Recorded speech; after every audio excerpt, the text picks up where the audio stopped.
Alright, so welcome back, guys, to another MLB The Show 21 stream here on Twitch. I'm NextJGGen24, and today we're switching it up a little bit. You may notice I'm already in the fourth inning program, XP Reward Pass.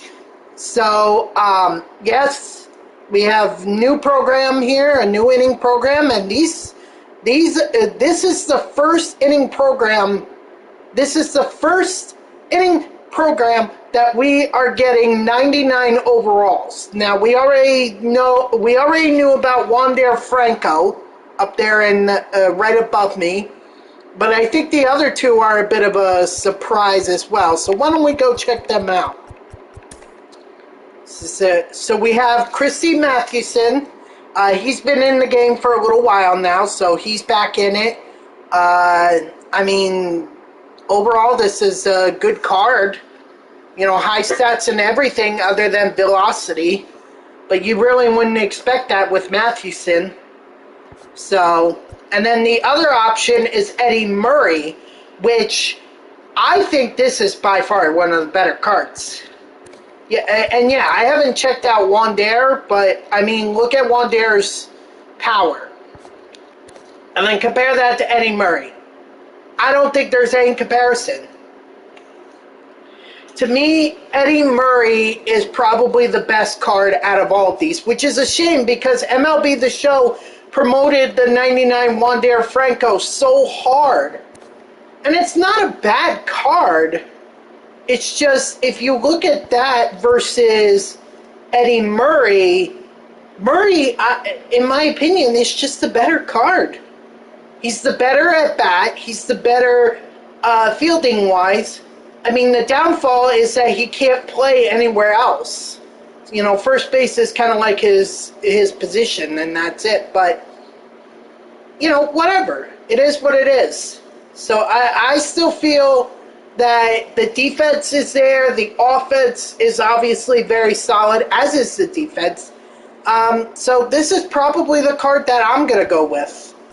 I didn't use Wander Franco when he was a 99, so I doubt I really want to pursue him again. And Christy Mathewson, yes, it would be great to have a 99 overall pitcher in my rotation, but I think I'm going to hold off on it for now.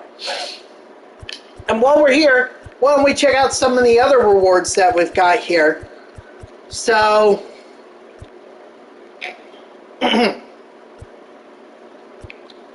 so it looks like we have pretty basic, you know, audio pack, ball player pack, nameplate with stubs, unlockables with stubs, another ball player pack, a headliners pack. Then you have a 5-pack show, a 5 show pack bundle, another player one, and then the choice pack here. So you have Raleigh Fingers, which overall is not bad. It's not bad. You also have Tony Perez. I believe this Tony Perez, I think, was in last year's game, but this was not his card art. I think he had something different, and it was his rookie card, if I'm not mistaken. Third base-wise, the defense is what really hurts it, is the fact that there's no D, and third base is known as the hot corner. You need a guy who's going to be your hot corner guy. And then John Smoltz, I believe he was in last year. I believe this card was in last year's game as well. I could be wrong on that, but you know, it's just not a speedball pitcher. Not like Raleigh. Raleigh has more velocity than Smoltz does, I believe, right? Yeah, his is an 83. His is an 81. Just a little. Not that big of a deal. So, meh, kind of pack. Another audio, a gold batting glove thing. This is new, the 42 series pack, which is, it's about damn time that they put this in. Like, if you're hoping that people are going to go get Jackie Robinson, why was this not in the first 3 inning programs? You know? Why keep having flash sales where people can get it? It just made no sense to me. Then you have the Baltimore Orioles 1966 home jersey. And the classics, this one I'm actually excited about. So we got our our first home run derby flashback card, Jock Peterson, and I mean, there's not much else to say about this Peterson card other than the fact that he's got pop. So a great lefty bench bat to have. And the great thing too is he has just as much power against lefties as he does righties. So I think that's a great card. You also have Tommy Edman here. Overall, a very solid guy. Third baseman who could play virtually everywhere but first and catcher. So that's kind of nice. And then you have Trevor May, which is rather disappointing, I gotta say. It's rather disappointing. So overall, I say the best card right here, Jock Peterson. What's up, J-Tag? How are you? Yo, J-Tag, you missed yesterday's stream. Holy crap, dude. One of the best VR runs I've ever had. Actually, no, not one of, the best VR run that I've ever had. I got 6 wins, dude. 6 wins. Normally I just have like 5. I think 5 was my most, so to go 6 was really incredible. And you know what? It could have been 7 too if I hadn't screwed up and let him win and let my opponent win the last game. So rather disappointing, but meh, whatever. Looks like we have some more packs here. We got a universal profile icon, a gold ball player pack. Put it on the board, yes! Oh, no, not the BR program, no. I'm at 69 stars. I'm at 69 now. So if I win one more game, that'll put me 20 away from Matt Harvey. I know Cougs is probably going to be going for this one.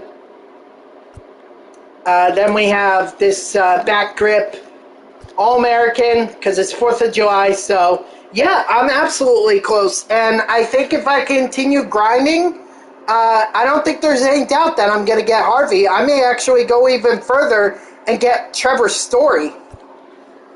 Socks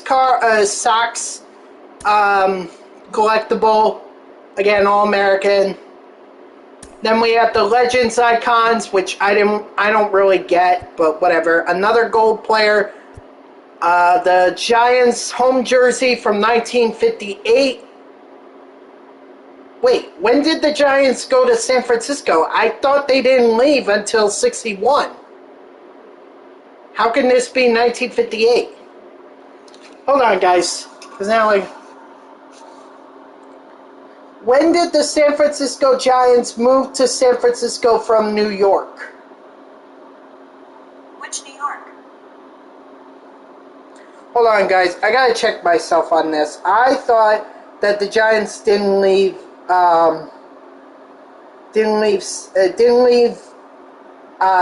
New York until the early 60s.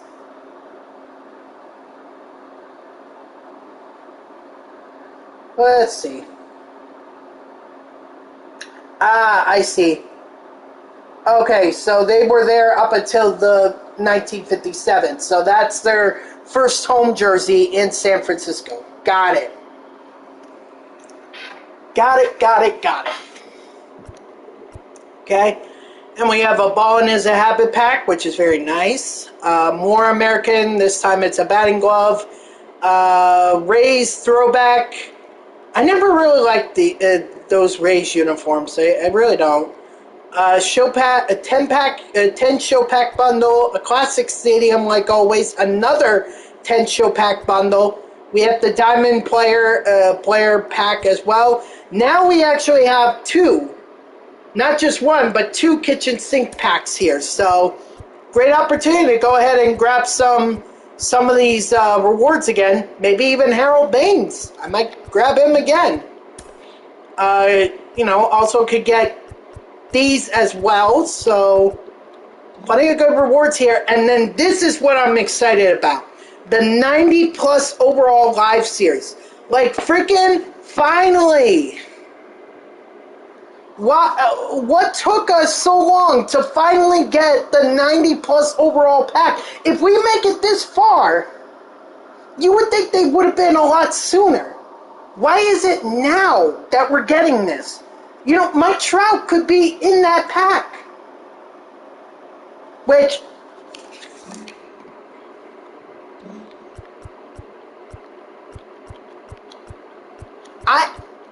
I thought we should have had this already. The good thing is it's bringing down, I can tell you it's bringing down Mike Trout's price.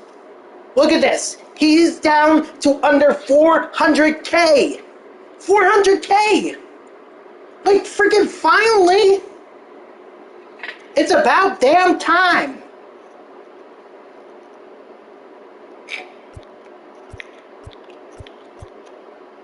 And Trevor Story is actually really cheap. I think it's great. I think we should, at this point, if we played this game long enough, we should be getting these 90 plus overall players. But then again, I'm the person that has 2 collections yet to do. So one of them I could actually complete now because Cody Bellinger, he's only going for 40K. So I could get this done, get Steve Finley, and get Alfonso Soriano. I could, technically, but I like it. I think that's a great idea, and it's really going to make it more attainable to get Mike Trout. Mike Trout should not be 500,000 stubs. Okay, that is nuts. That's nuts. But it's okay, JTAG. We are allowed to have our own opinions on it. So I just wanted to show that off, but I also want to show off another thing. So we're also in a new month, which means we have new Daily Moment programs. This year, this month, it's Nelson Cruz and Whitey Ford. From what I'm told, Whitey Ford is an asshole. Was an asshole. I don't know about Nelson Cruz. I can only tell you about Whitey Ford. But anyway, you got a couple opportunities there to grab it, and then of course you get Pablo Sandoval, which, I mean, looking at it, this isn't bad. The lefty thing really does kind of throw it. Caleb, what's up, man? Thanks for being part of the stream. I appreciate it. How are you tonight? I'm doing well. We're just... and what do you mean? In MLB The Show? Are you talking about MLB The Show? Because I don't do that kind of stuff. And thank you for the follow, by the way. I appreciate the follow. So Pablo Sandoval, great against righties, not as good against lefties, which is... kind of concerning. He has great fielding, or solid fielding, which, as a third baseman, that's what you'd hope for. And he's a switch hitter, which is great. Would be good for the current event that's going on right now. Yes, sir, the investments that you could do for making subs. Dude, I don't do that. I'm more of the guy that's... I'm the guy that is going to play the game and earn the rewards. I'm not someone who's just going to go out there and just, like, buy all kinds of golds. I'm sorry, I wish I could help you in that department, but I'm not good with that stuff. So, what's also great, guys, with the whole... with that, with the rewards here, I'll show you. Oops, not monthly. We're close to we're close to monthly, but not yet. So this is the great thing. Whitey Ford is a signature series. And then for Nelson Cruz, he's an award series. So if you need to get those collections done, if you need a signature series and an award series, which is basically what I need, you just got two right there. You know, you don't have to go for Chipper or Trevor. You could get Joe Torre and Nelson Cruz wherever he pops up. He's likely not going to pop up now because no one has him.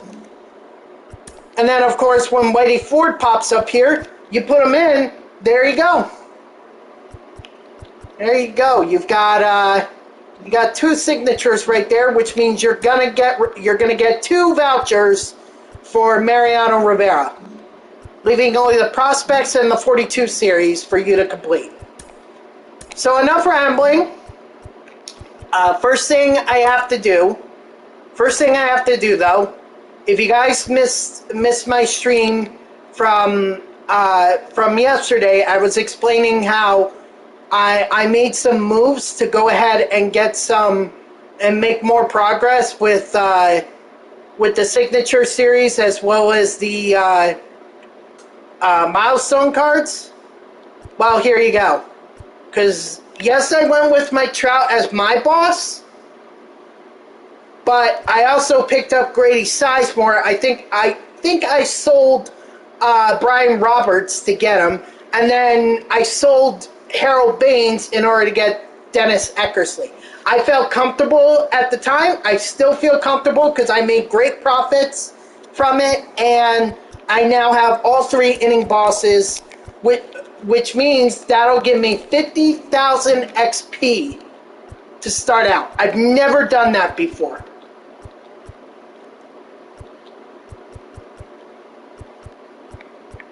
So I'm very excited to have done that.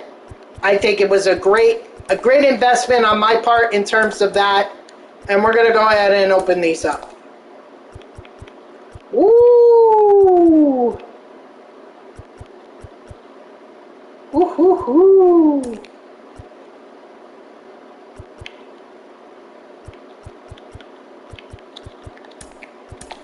That's great. Well, since I've got power 5, there's no point in me having power I mean, that's fine, man. That's fine. But I feel the opposite. I think it's about damn time. Because there are a lot of people who are struggling to get Trout or DeGrom or Acuna. And that's an opportunity right there for them to get it. So that's fine. You can hate having the 90 plus overall, but I think it was eventually going to happen. Anyway, I'm going to sell this.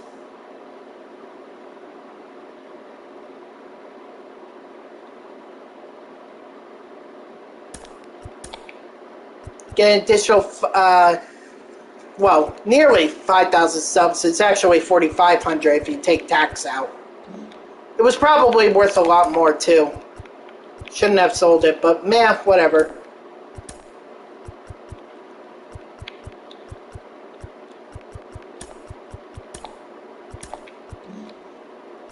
Alright, unlockables now.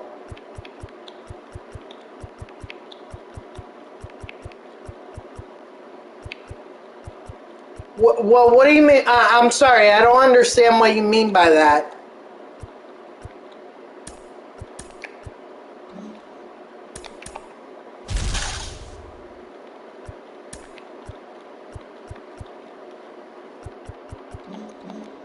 Alright, now the other thing I'm gonna do here is I'm gonna buy the headliners. That's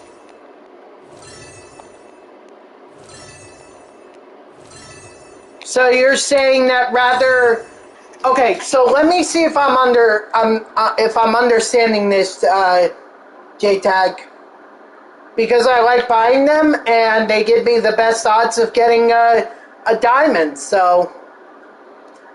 But just let me understand this logic for a second, if you just bear with me for a minute. So you're telling me that rather than giving us the 90, You think that instead we should have still had the 85 to 89 pack, but the odds of getting a 90 were like, say, 1 in 5. You know, much better than a headliners pack. Is that what you're saying? Okay. Okay, I just wanted to make sure that I understood that logic. I could see that argument, but I think that this is much better idea, or a much better. I think this is better. So, but that's okay. We can have a difference of opinions. So far, I'm getting Jack. Ooh, I got Christian Yelich.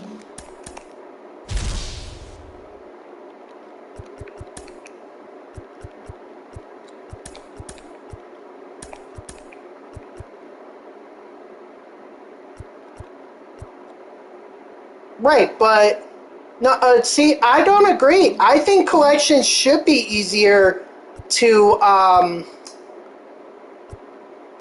and that's fine, dude. That's fine. I'm not saying you're wrong. I'm just saying I don't agree. But that's fine. We can have that difference of opinions. All right. I'm going to go ahead and do the daily moment. Or actually, hold on. Let me go ahead and exchange some bats here.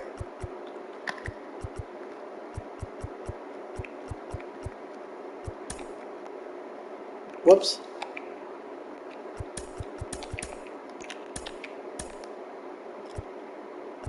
Okay. Compression sleeves, I got one of those.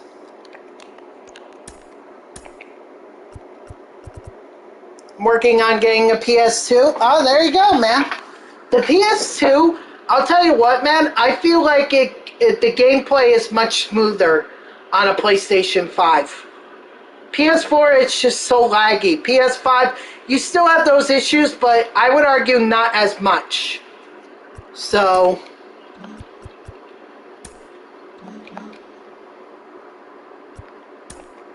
let me go ahead and do the daily moment here.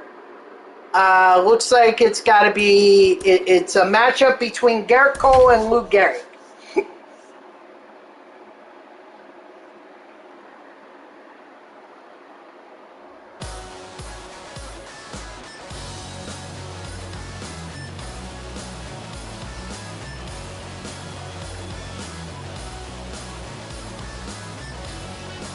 Sorry, just looking at my thing real quick. I think after I do this, I'm gonna go ahead and do the 4th inning conquest map.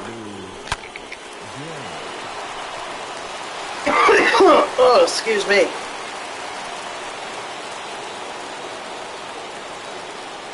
Is it just me, or does the Yankees logo on the right look different than the one on the left in terms of the scoreboard? It honestly looks, the left one looks a lot darker. I don't know, it looks strange to me.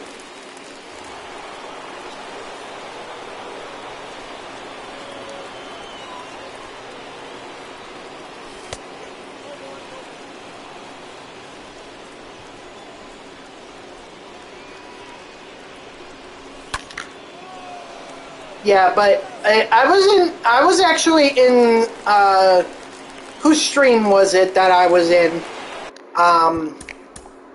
Oh, it was, Michael Pack's, stream, and he was talking about this Lou Gehrig card, and I actually have to agree with him. I think they nerfed this card, which is a shame, because Lou Gehrig deserves a good, he deserves a much better card than this. They really nerfed him in terms of power. He should have a lot more. And this card is really a disappointment if for a 95 overall. Like you grind so much in the team affinity if you're a Yankees fan and you want to get Lou Gehrig and you get him and he's this disappointing. Kind of like Aroldis Chapman.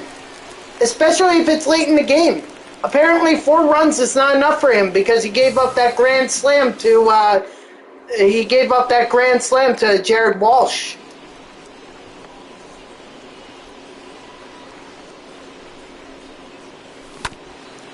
Wait, was it Walsh? Maybe it was I think it was a lefty, so that's why I said Walsh. Let me go back and look.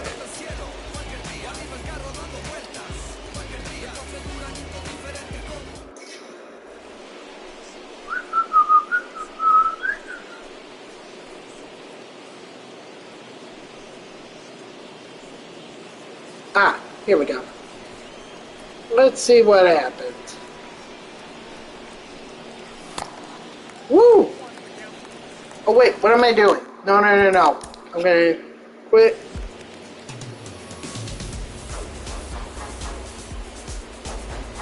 No, I don't want highlights.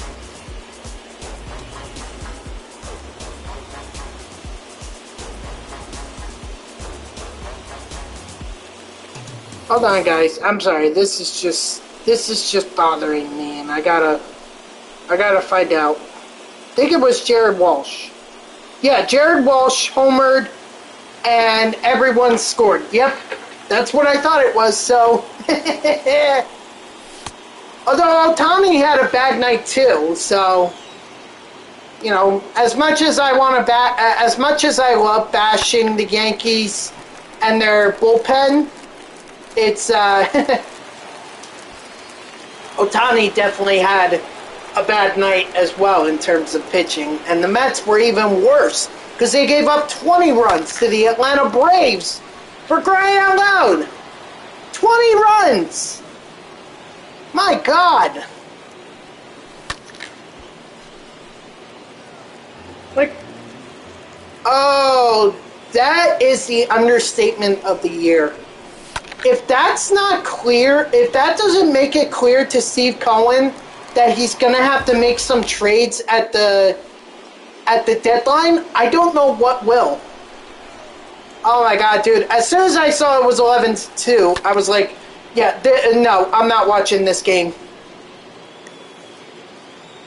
Like the bats, they just stink right now. They absolutely stink.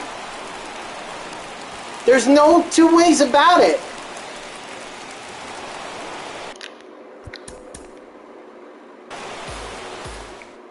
At least the Yankees had bats because they scored 8 runs against the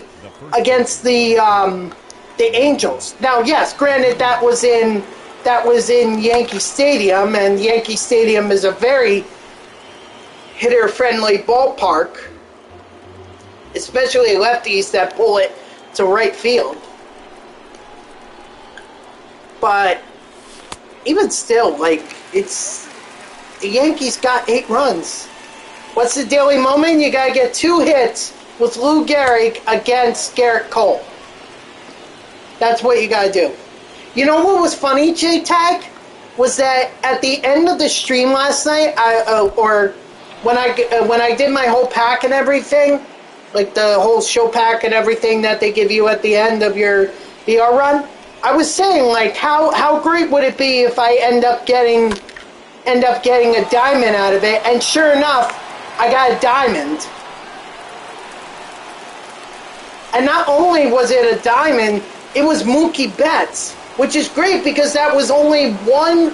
That was one of the 2 diamonds that I needed for the Dodgers. Oh yeah, no doubt.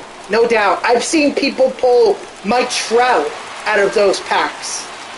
And I'm like, where can I get that freaking luck? Apparently it's not enough to go to just play a couple games. No, you can't do that. Yeah, you pulled Acuna out of those packs. My best pull, Mookie Betts. Which is fine. You know, that's fine. I just would have hoped that at some point I would have gotten Trout, but is what it is. Okay, can I seriously just get a base? Oh my God, what is wrong with this Lou Gehrig card? God, it sucks. first baseman, number 4, Lou Gehrig. Can Garrett Cole just throw it over the middle for God's sakes? Thank you. Okay, so lesson learned. Just yell at the game and claim that one player sucks in order to get a pack out of it, or in order to complete the moment. All right, let's see what I get out of this show pack. Probably nothing. What a surprise.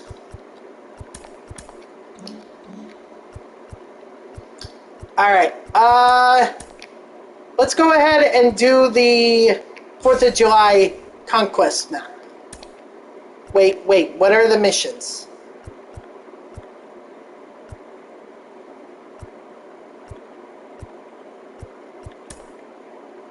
Okay, a Patriot bat. That's kind of cool.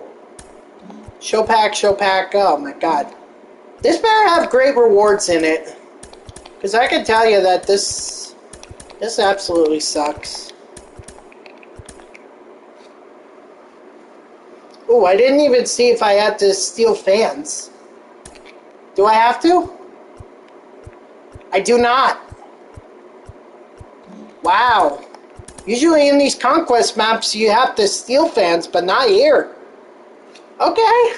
I'm glad that I don't have to waste my time with that shit.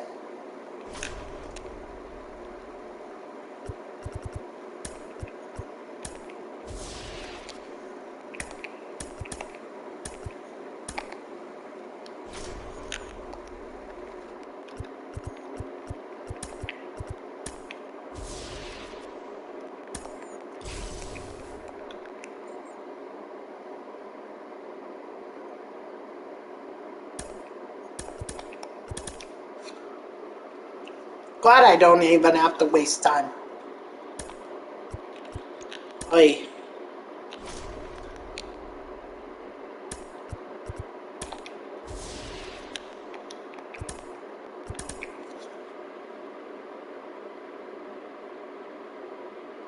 Oh no. I lost.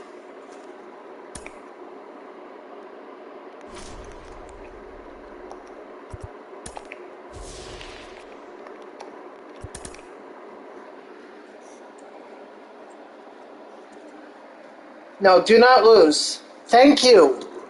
Christ.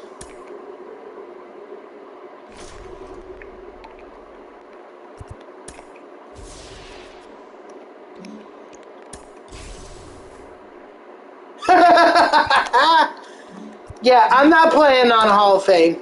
F that. No, that's not happening.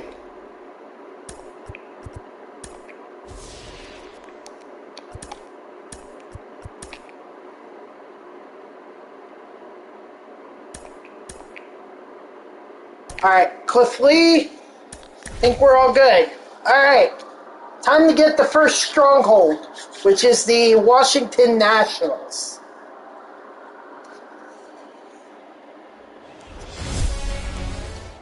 Yeah, we don't need to go through the whole intro. We know.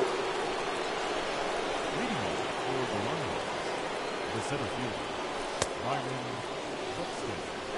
First pitch, 1 o'clock.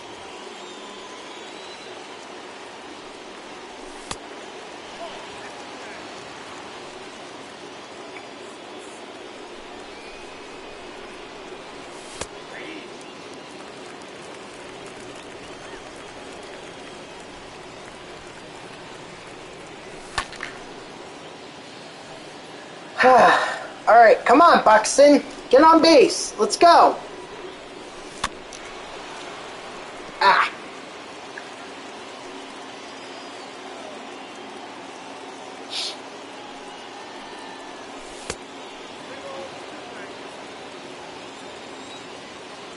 But how's everyone's day going? Good? Good so far? Almost at the weekend, although what's funny is that it feels like it's a Friday, but it's not. And I think that's what that's what sucks about it, is that you think it's Friday, you hope it's Friday, but in reality, it's not Friday. It's just wishful thinking.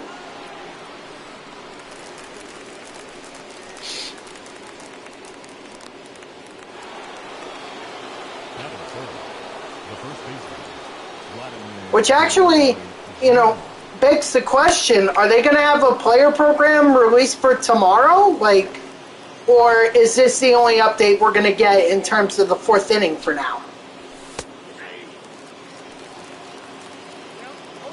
I mean, I could definitely see us not getting anything tomorrow, like a player program. I think we're just going to, they've already updated the content, so it's just a matter of, you know, just getting the, it's really, it's just a matter of just playing the game. Leading up for Washington, the center fielder, number 81.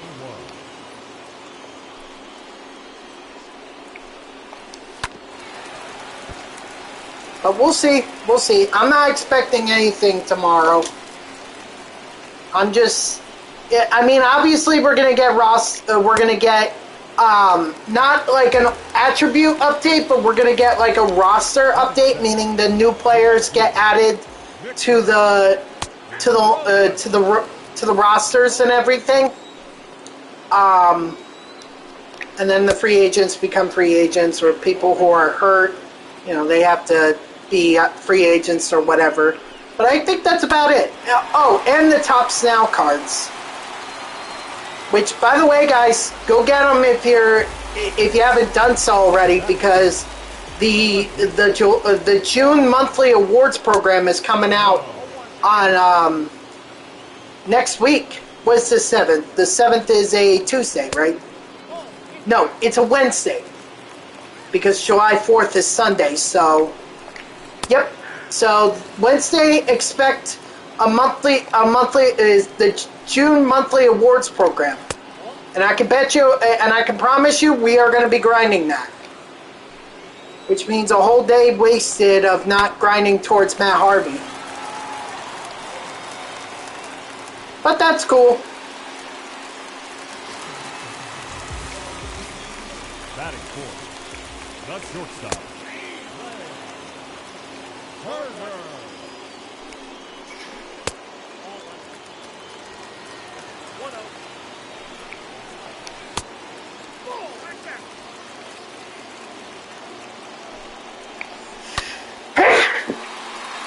Good thing I did that sneeze after I pitched. Because that one,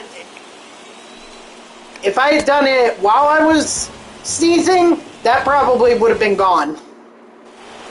Whew.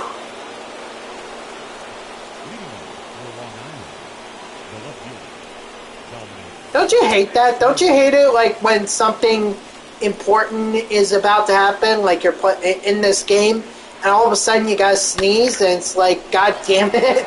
You know, I don't want to sneeze right now, because if I sneeze right now, it's going to screw me up. Good contact leads to warning track power.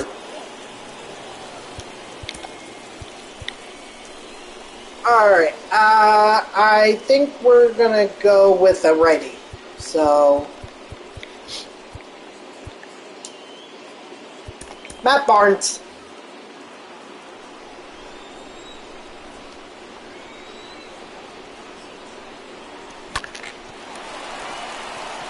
Nice. Attaboy, Piazza.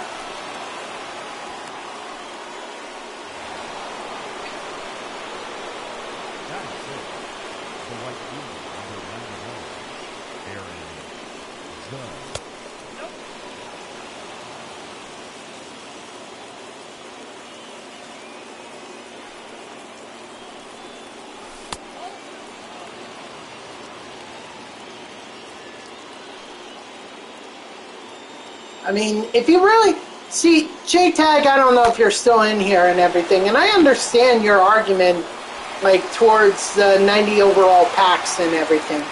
But here's the thing. There's no guarantee that we're going to end up with a 90 overall like a Trout or a Acuna or DeGrom. We could end up with Cole. We could end up with Judge. We can end up with Scherzer. We can end up with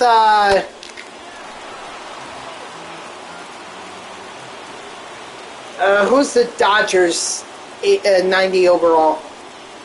Or no, the Dodgers don't have any more 90. I mean, Tatis would be good, but he wouldn't be any good if you already got him. So I get your argument, but I think there's also that chance that we're not going to end up with the 90 overall that we'd hope that we get. And Justin Turner's going deep. If they really want to shrink the odds with the with that pack and everything, the one thing they can do, although I certainly hope they don't do this, is take all the 90 overalls that were in previous special packs, like the kitchen sink packs and the headliner packs and everything, and those should be, you should be able to get those. Again, I don't recommend that. I think it's live series, but if you really want to make it hard for players to be able to get get 95 Trout, then I think you should do that.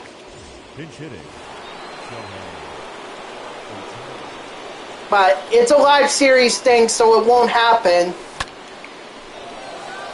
Still, it's an interesting idea.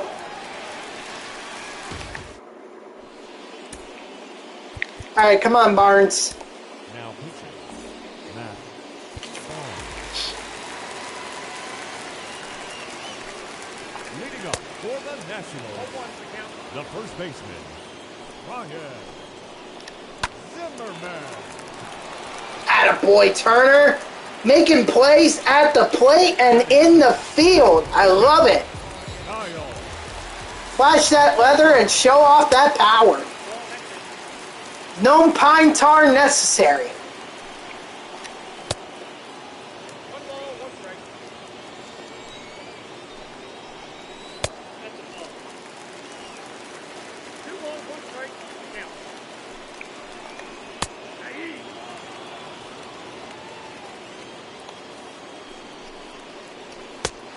Strike 3, sit down. Batting 7, the second baseman. Also, guys, I don't know if you guys watch Netflix, but I'm just getting into this into a show that's been around for a while. It's called 13 Reasons Why, and basically this is based off of a book of the same title. I read this book back in high school, and I tell you what, even after reading it for summer reading, I still wanted to read it. It's like one of my favorite books of all time that I read. So, which, I mean, says a lot. I don't seem like the type of guy that would be reading a lot of books. But with that being said, so I finally got into this series. I've been wanting to do it for a while because I just kept hearing a lot of people just say nothing but good things about it. Which, I mean, to me makes sense. If it was a good book, and as long as they stuck to the book, then the series should be good. What I'm interested in finding out doing, because they did multiple seasons on this, I'm interested in finding out what they did in terms of once Clay's done with the tapes. The whole concept of the book, if you haven't read it already, is the main character, Clay Jensen, gets several tapes from a girl who committed suicide, named Hannah Baker. And basically on these tapes, she lists 13 reasons why she committed suicide. Or she blames 12 people. Well, she blames 11 people. One was kind of wasn't really being blamed for it. That was really more of he was just the reason certain events unfolded. So, if that kind of gives it away. Either way, so Clay has to listen to these tapes and basically hear Hannah's story.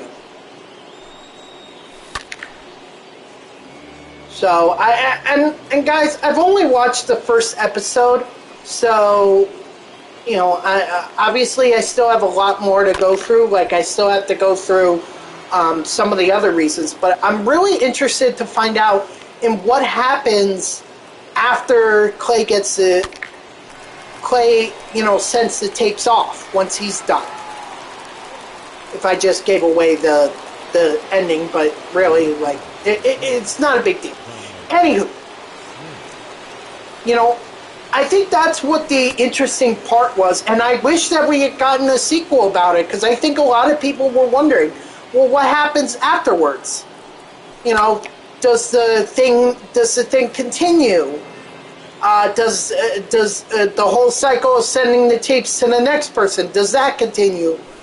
Or does someone disrupt it because they don't want to hear the stories, and now life changes for all 12 people that are on the tapes?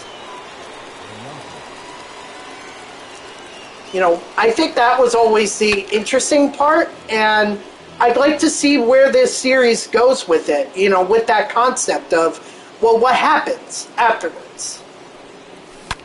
So I'm very much interested in seeing what happens.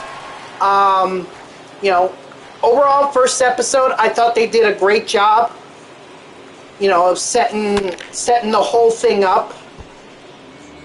I'm not gonna go into great detail about it because I don't want to spoil it for anyone in case you guys end up wanting to watch that. And I highly recommend it because it was a good book, so it's very much worth a watch if you got Netflix. 13 Reasons Why. I will say though, one of the critiques I have was the choice of characters. Like one girl, Courtney Crimson, they went with her as Asian. Now, if I remember the book correctly, and I remember it very vividly, I kind of pictured that Courtney Crimson was going to be a redhead. Because it fits. Her name is Courtney Crimson, so you think she's going to be a redhead, but I don't know where we got the whole Asian thing, but okay. Jessica Davis, another one of the girls, they went with a black girl for that. And I'm not like saying that was the wrong move. I'm just kind of like questioning it, because when I was reading the story, I wasn't picturing that at all. What I was picturing was a white girl. But I mean, it's all open to interpretation, and I haven't gotten to Jessica Davis's story yet, so although I know that story, I know it because, again, I've read the book. In case I spoiled it, yes, she's one of the stories, but I won't say what her story is, nor will I say where she ends up coming in. Oh, one other thing that I have a critique on. This whole idea of, like, the person that has the second set of tapes that would get released if someone were to disrupt the cycle of these tapes getting passed on and everything, I did not agree that he should reveal himself in like the first episode, because in the book it takes much later on for this guy to reveal himself to Clay. I think that was the wrong approach to take with it, but again, it is what it is. So it's all open to opinion. But I'm one of those guys that is just like, I want to see I want to see I want to see films or TV series actually follow books rather than just, oh, we're gonna just change it however we like.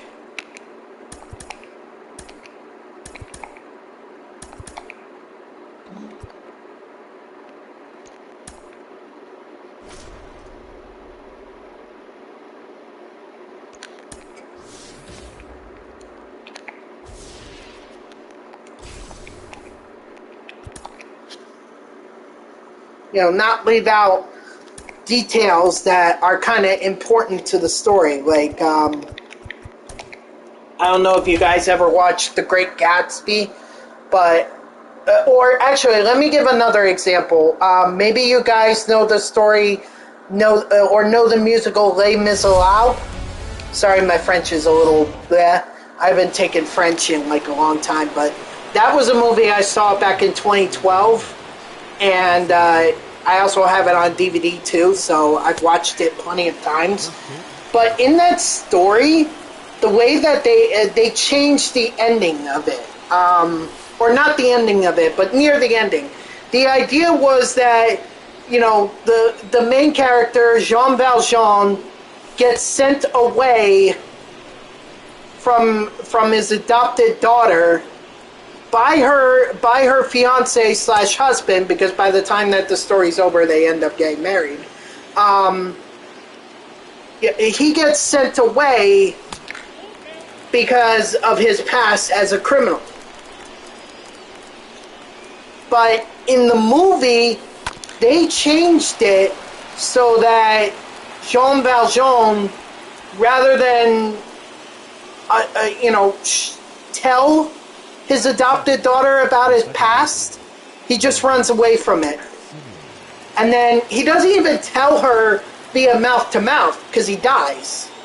Sorry for the spoiler, you know. But he dies, and he just writes it in a confession or in a letter. He confesses to her about his past.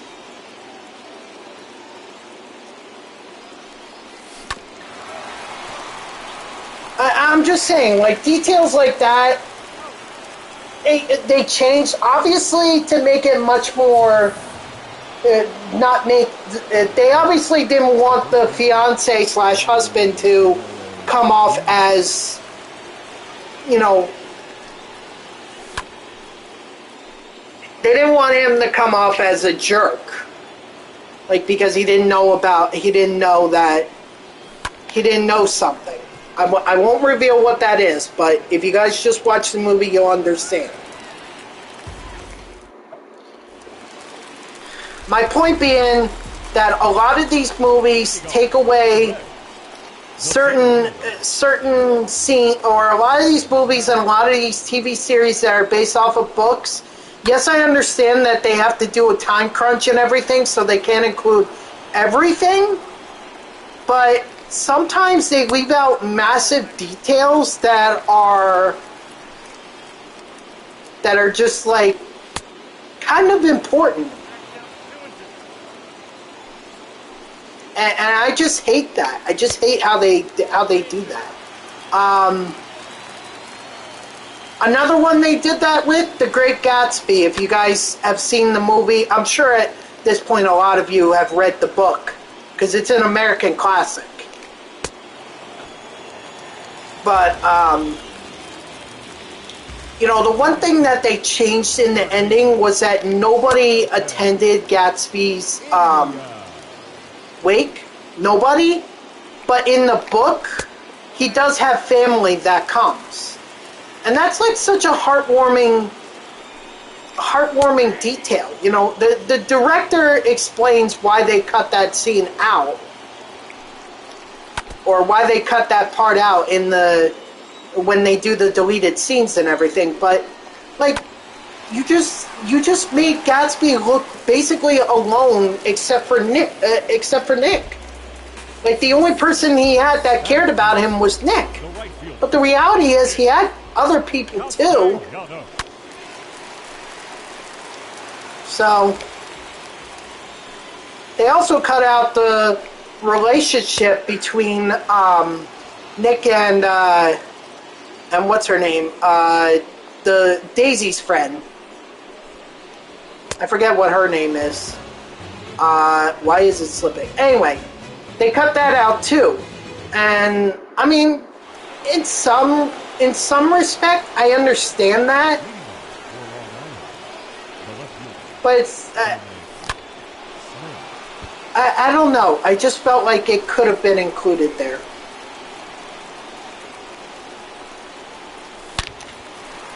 Like, basically all they have is a friendship? Not according to the book. According to the book, they had a bit of a fling. And yes, it is a fling. You know, but whatever. Like, they just lessened the relationship between Nick and Daisy's friend. Again, I wish I could remember her name. I want to say it's Jordan, but I don't know.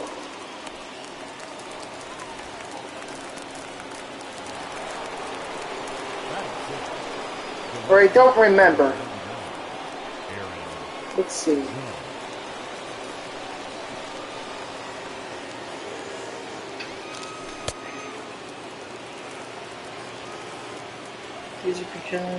Jordan Baker. Yeah. That's what I thought. I figured it was Jordan, but I wasn't sure. I doubt myself.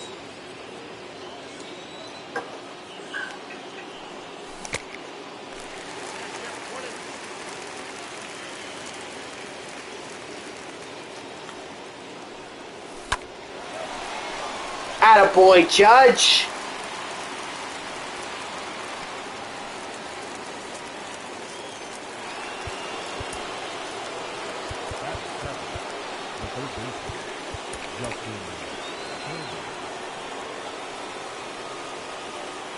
I'm sorry if I ruined a lot of books and TV series for you guys, but, you know, and films, but, you know, it's just like, again, the whole point of Hollywood taking these books and making them into TV series and films, but sometimes they change it or they leave out details that the average reader who read it will be like, wait a minute, this is not in there. Why is it not in there? So I just think it's a shame. I think a lot of people were also complaining about 50 Shades of Grey. I didn't read the book, so I wouldn't know exactly how it was different from the film. But from what I was reading with the reviews and everything, a lot of people were saying it completely it basically painted the film excuse me, as a porno rather than like this love story that everyone enjoyed reading, apparently. I mean, it's still about bondage, you know, or it's still about a guy that gets his hard-ons with girls that are in bondage. I mean, that's kind of sick. Not kinda, it is sick. Especially if it's against the woman's will, then that's even worse. I'm pretty sure at that point it's kidnapping. But I don't know the legality of that. But anyway, again, just another point of, you know, Hollywood just rewriting these films about or based on books however they want it.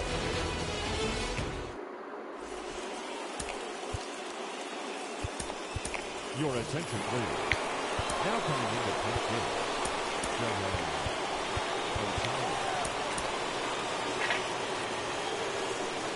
So I don't know. You guys tell me in the comments what you think is the best example of Hollywood taking a book and completely changing it. Because I'm sure there are lots of examples that I didn't mention.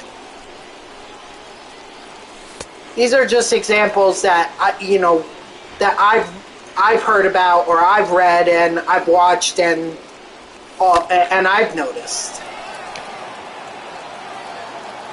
Don't get caught. Fuck! Sorry for my language.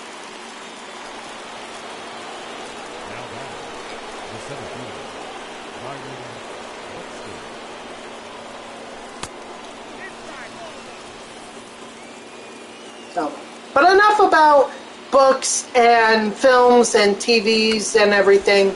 How about some baseball? How about some baseball? I talked about the Yankees and Aroldis Chapman. I talked about the Mets giving up 20 freaking runs to the Atlanta Braves.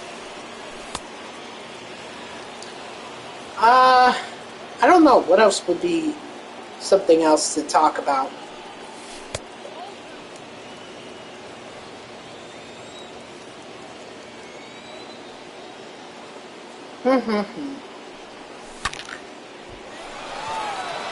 Oh, tell me that's gone. Tell me that's gone. Let's go! Marcus Semien.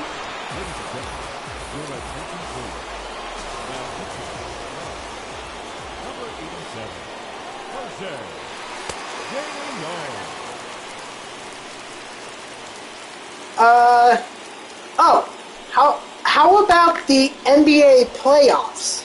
Because the whole, you look at the Eastern Conference, and now both teams are without their star players.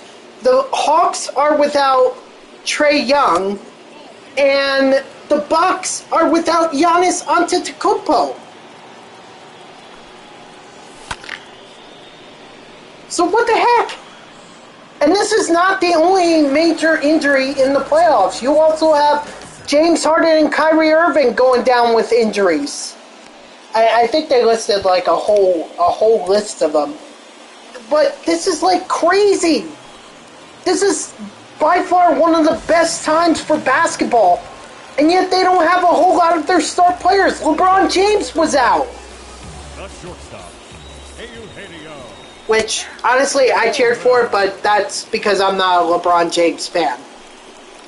I think he's a douchebag of a player, but that's just my opinion. That's not denying how great he is. Obviously, he's a great basketball player.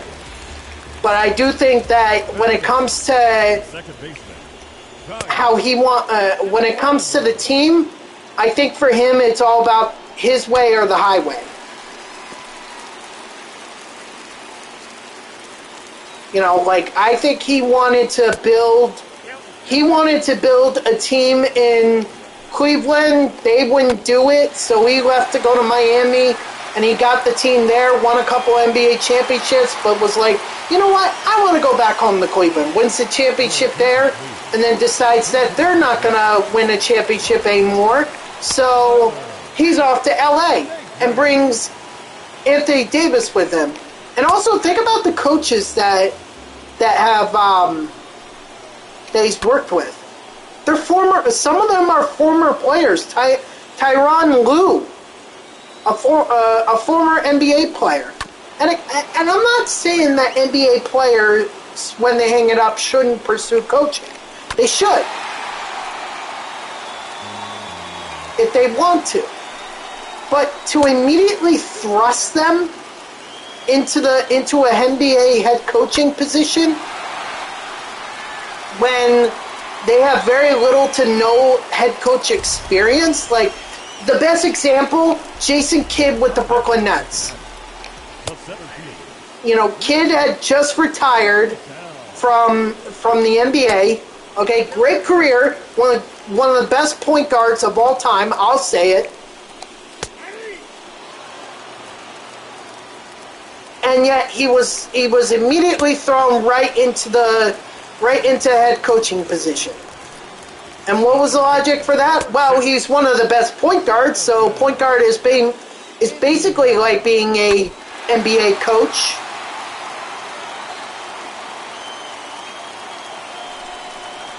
He's a legend. He's a legend. So, he deserves to have a head coaching position. And also, he means a lot to the Nets franchise. Yeah, because we clearly saw how well that worked out for Kidd. I don't even think he lasted 2 seasons with the Nets before he moved on to the Bucks. Now, I think that if he was given more of a shot with the Bucks, I think we'd be talking about an NBA championship as a head coach. He's already got one as an assistant coach, so, good for him.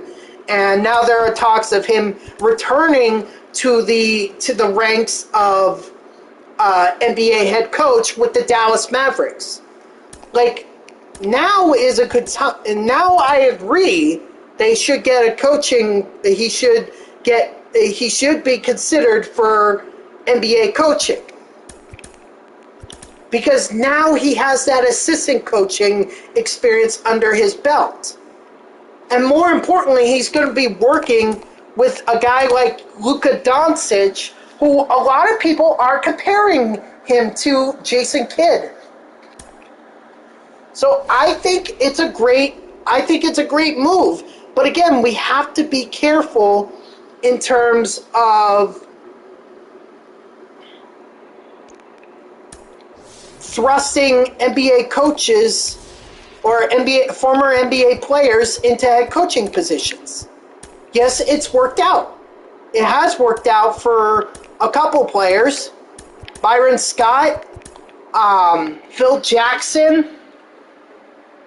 Great players, and they had great coaching careers.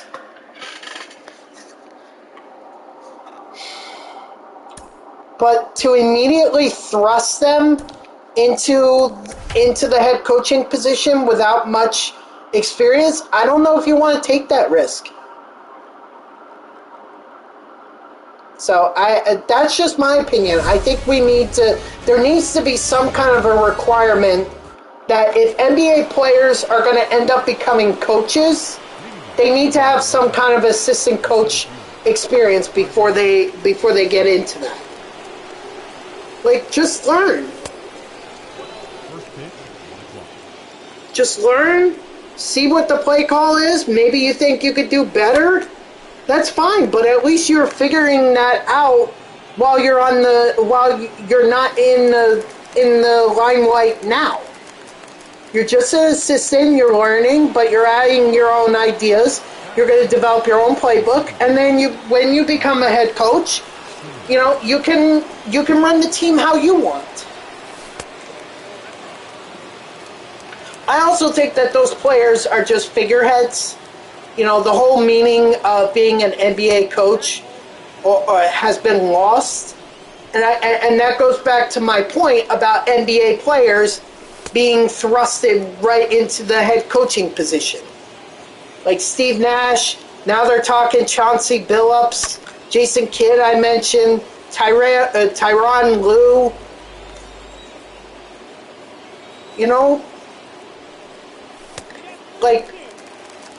It just doesn't seem like the great coaches like Eric Spoelstra or Phil Jackson or those guys who basically worked their way up through the ranks to become head coaches matter anymore. It's just more of, we have great players like LeBron James, Kevin Durant, and Russell Westbrook that are just going to call their own plays, so just let them call their own plays, and then you call timeouts whenever your team needs it.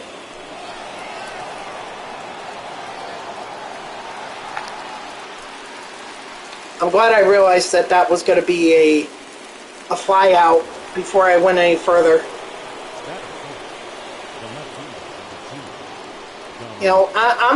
Look, I think Chauncey Billups is a great NBA player. I think he's a great player. He was certainly a great player when I was growing up. I mean, I remember that 2004? No. Actually, it might have been 2004 when the Detroit Pistons won their NBA championship with Billups, Richard Hamilton, Tayshaun Prince, Rasheed Wallace, Ben Wallace. That was a hell of a team. I'm surprised they didn't win more NBA championships. I'm surprised they only got the one.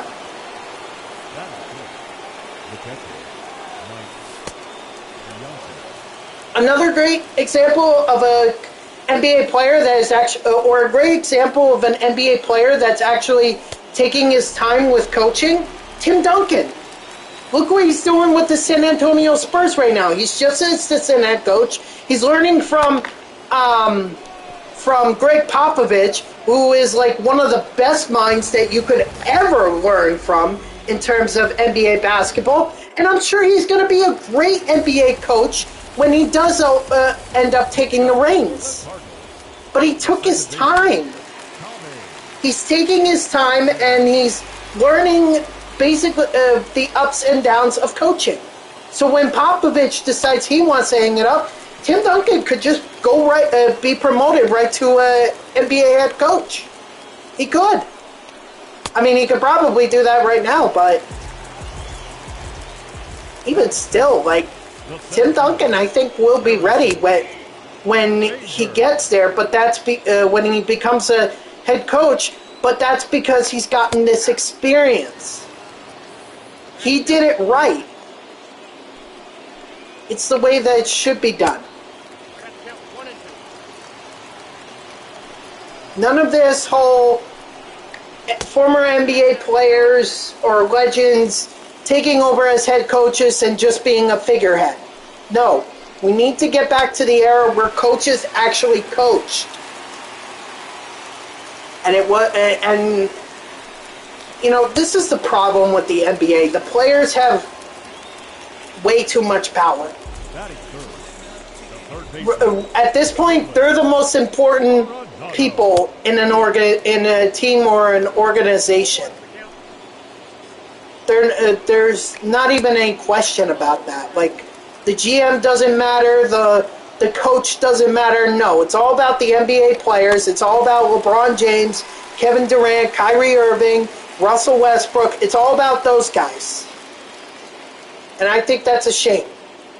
It needs to be evenly balanced between having great owners, great GMs, great coaches, and having a couple star players. Yes, none of this whole big three thing. Even though that right now the Brooklyn Nets have it and, you know, whatever, great, but they didn't get to the Eastern Conference Finals. A lot of people thought they were going to the NBA Finals, and yet they didn't even make it past the Milwaukee Bucks. Excuse me.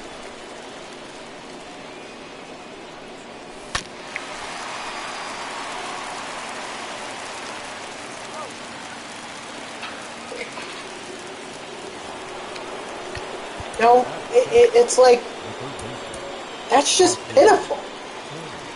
Wait, is this the second or the third inning? Ah, second. Shit. I have to let that go.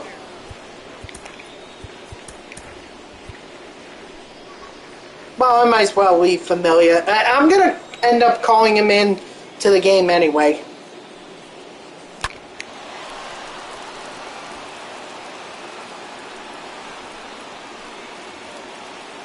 I'm just saying, like, players right now, they have too much power in the NBA. And I think that's a shame. It needs to be more evenly distributed so that every member of the team is important, not just the players. Yes, the players are the ones that end up getting the rings for, you know, that end up playing so that they could get championship rings and everything. I get that. But it shouldn't be that players get to decide what kind of a roster they build. It should, you know, players should not be taking on roles as coaches and GMs. They need to follow the playbook that the coach puts together for them. They need to work with the teammates that the GM has put them with, and they need to go win an NBA championship. If they can't do that, guess what? Go to free agency and try your luck somewhere else.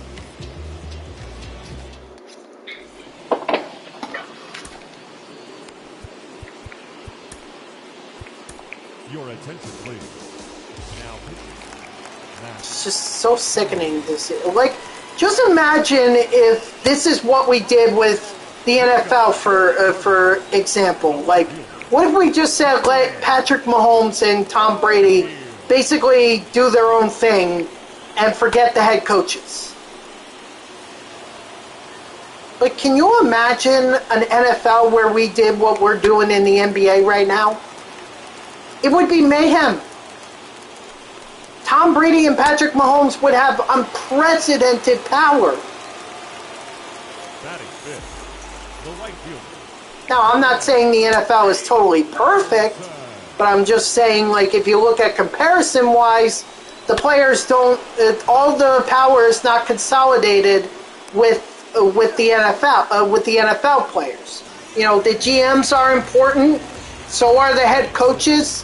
I mean, you guys, if you guys know me, I'm a Jets fan, and everyone was making a big deal about how much Robert Saleh was going to come in and save the franchise, and Joe Douglas was going to come in and basically use the picks to build up a team, build it up his way, and Woody Johnson was going to stand out of the way, and Zach Wilson is going to be the next great quarterback, and we're just going to build a young team here, and it's going to be one that contends for Super Bowls for years to come and everything.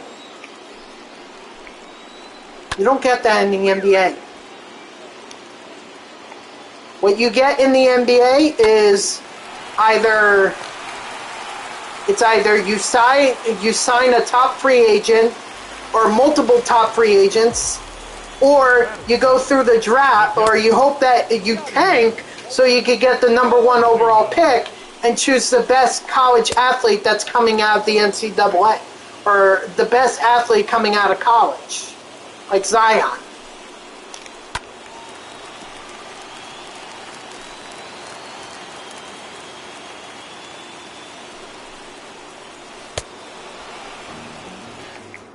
So,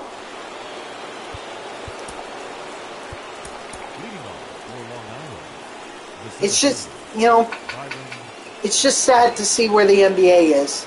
Now, the NBA, I think, is a more profitable organization right now. I think they're much better off than the NFL, because the NFL isn't as international as the NBA is. Like the NBA, if you ask anybody in the world, you go to Asia, you go to Europe, you go to all these different places and everything, and you say LeBron James or Kevin Durant or Russell Westbrook, they're going to be like, "Oh wow, they're so good! Yeah, they're really good. They're great NBA players."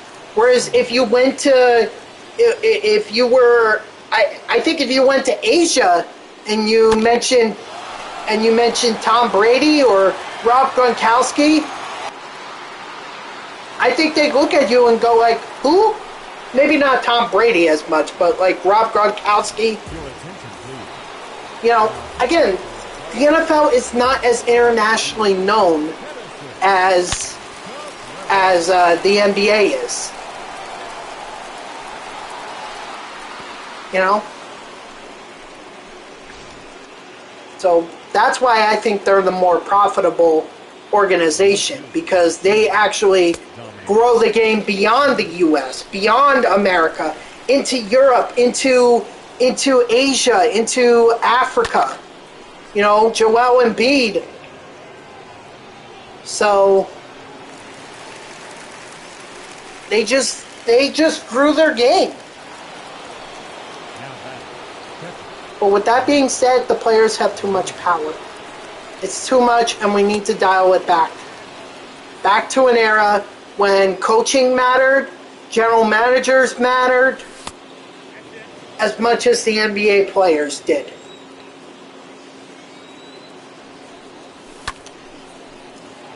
Yeah, the fourth inning came out Sub-Zero, and I just thought it was a different pace, you know, kind of do something different. Can't always do BR. I mean, maybe I'll get a run in if I finish up the map in time. Oh, excuse me.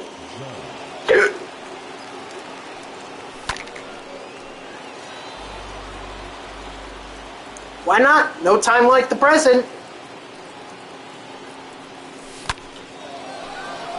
I also had a little bit of an advantage because I ended up buying all 3 inning bosses, although the other 2 that I needed weren't so much for just to get them, just for the 50,000 XP for the 4th inning. That was more for the Flashback and the Legends collection in order to get Mariano Rivera. But I mean, the fact that you also get 40,000 or 50,000 XP just because you have all 3, even better.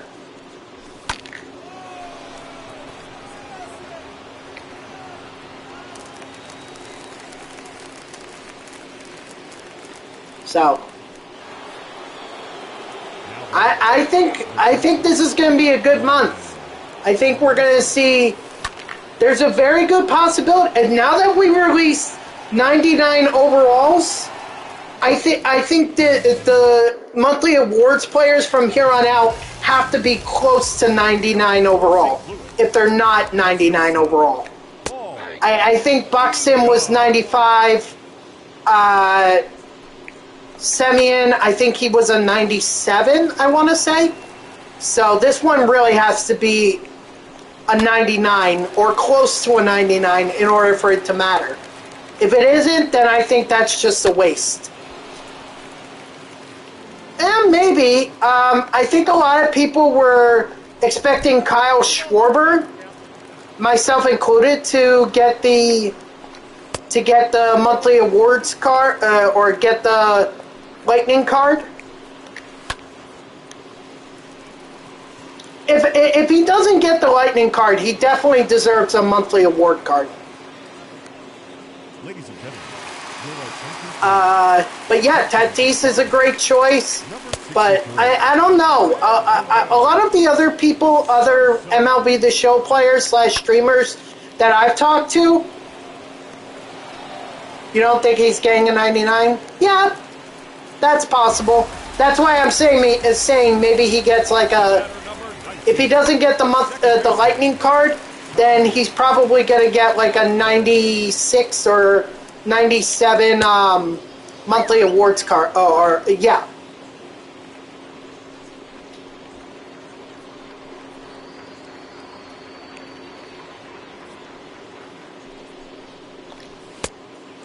But that's not until Wednesday. Still got a week to go, or a little under a week. the center fielder, Harrison. What will we ever do in the meantime? No ball, 2 strikes. Whoa, that's down.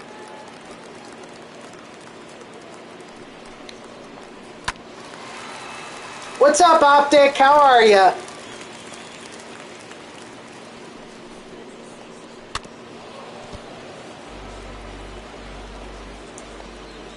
Good? You're good after what happened with Chapman last night?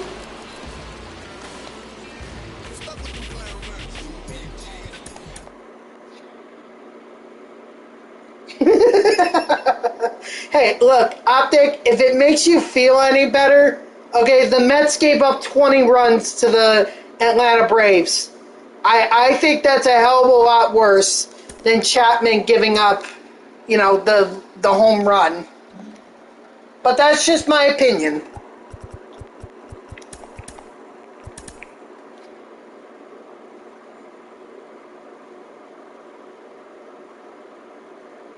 But see, I could take criticism on my own team, and I'm fine with it. I'm fine with my team being ridiculed.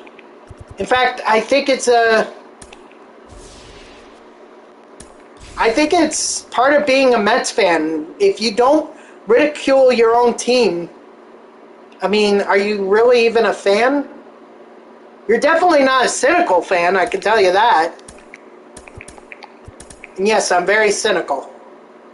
But this is many, many years of watching my Mets come close to the World Series, having never seen it in my life, and yet fall short when it matters most.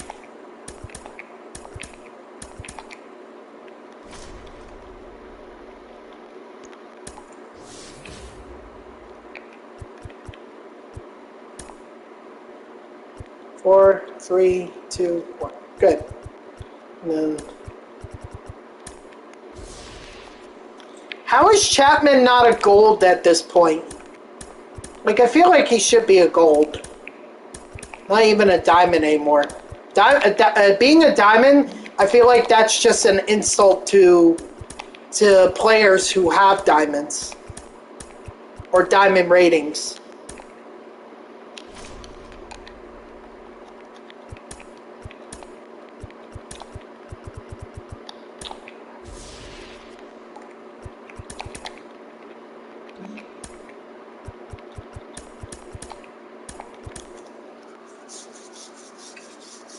I mean, that was brutal. Okay, well, good luck. I hope that you end up getting, you end up going on a good run. I hope you have the kind of run that I had yesterday. You weren't in the stream yesterday, but I actually won 6 games in Battle Royale in one run. It's by far one of my best runs in Battle Royale. It could have been 7, but I gave up a two-run shot to I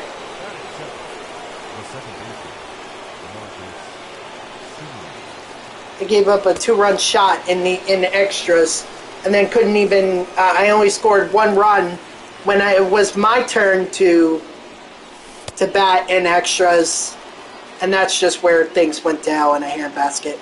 Also, he threw in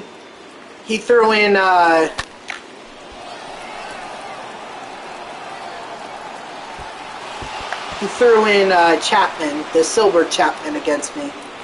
The game I went to was fun when they won 11-5. There you go. See? Just forget about last night's game and Chapman's shitty performance, and just remember the game that you went to.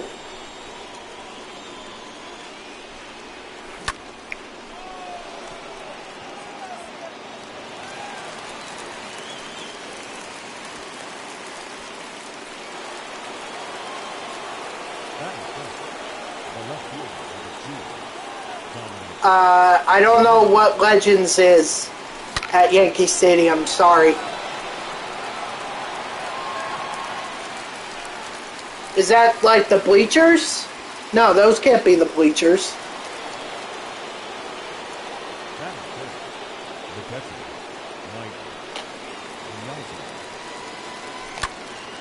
Oh, okay. Well, there you go. Wow, those must have been great seats. Did you talk? Were you behind any of the dugouts, or were you behind the home plate?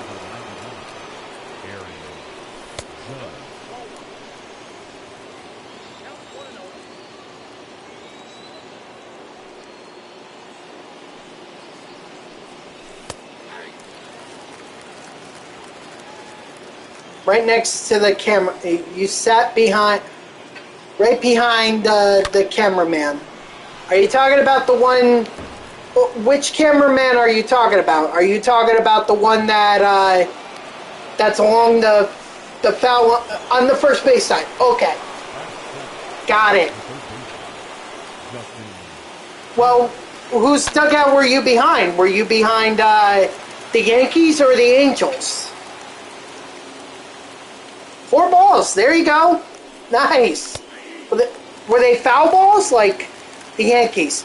You should have shouted out to Judge or to Stanton or to any of those guys. You gave away 2? Ah, you're such a nice kid. There you go.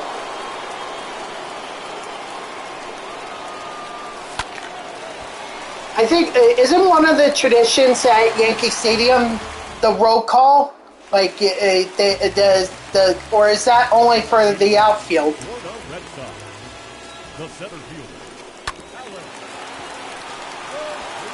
You got 2 from Urshela. Nice. Should have had him sign him.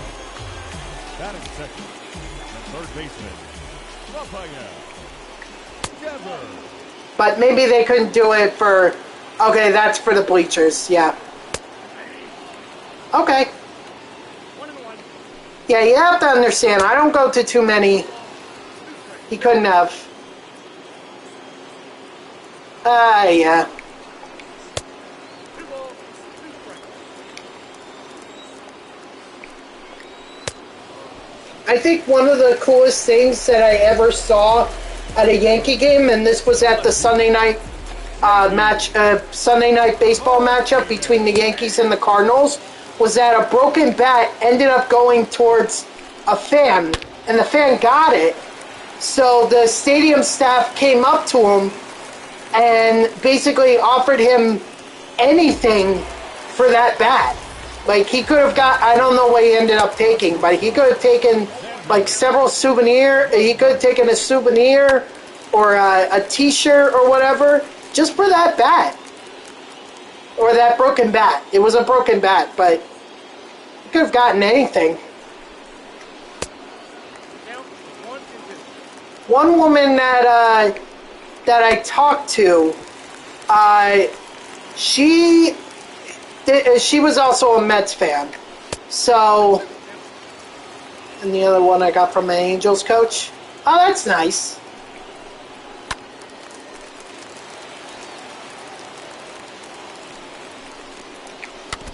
What was I talking about? I was talking about something. I completely forgot what it was that I was talking about. Not right now. I know we're obviously talking about sitting behind the dugout and getting baseballs and everything, but I completely forgot what it was that I wanted to say. The right fielder, Hunter. Ew. Dude, ew. I hope you washed that ball. Oh, yeah. So he ended up getting... I don't know what I don't know what he ended up getting, but... Oh, now I remember. So, okay.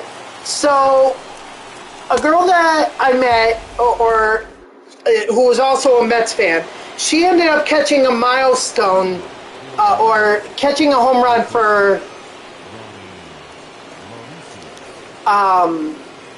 I forget which Mets player it was, but she said it was like a milestone home run. And the staff came up to her and said, "We'll give you anything for that ball." And her father pulled her aside and said, "You need to tell them that they need to let you into the locker room and everything. Basically, make them give you everything. Like, to meet the player."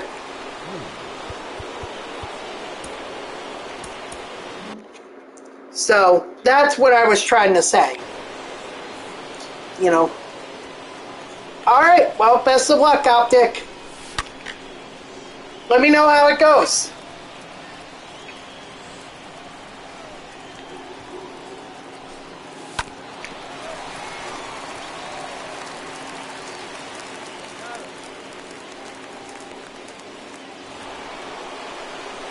The center fielder, number 25, Byron Buxton.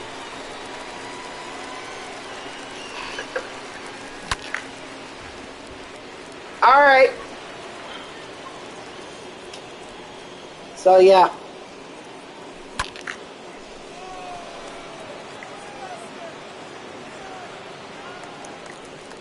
Okay, alright. Do whatever, man.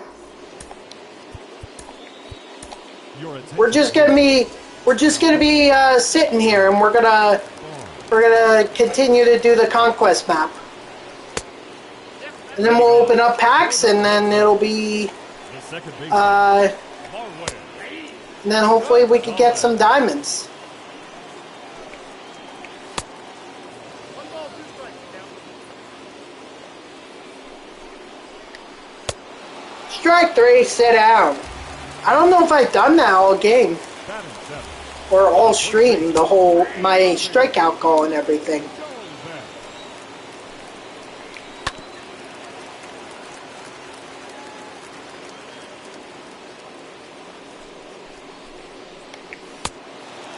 Strike 3, sit down. Batting eight. The catcher, Christian. Wow. We covered a lot of topics here. We were talking about the fourth inning program, and then we And then I talked about Hollywood taking books and basically rewriting some of them. And then I also talked about the NBA and how players have too much power now, and it needs to. The GMs and the coaches need to have some power, because right now it just doesn't seem like they don't, or it doesn't seem like they do.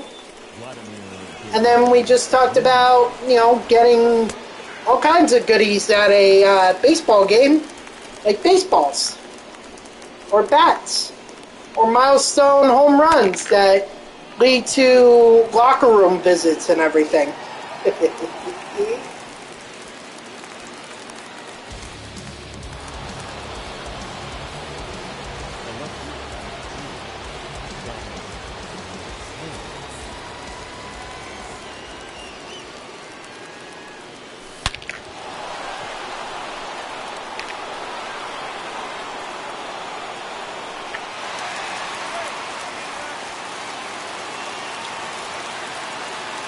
Of course, nothing beats going to the locker room than being a reporter. That's one of the best experiences that I've ever had in terms of being able to go into the locker room and everything. Like just being as a reporter and getting to talk to the players.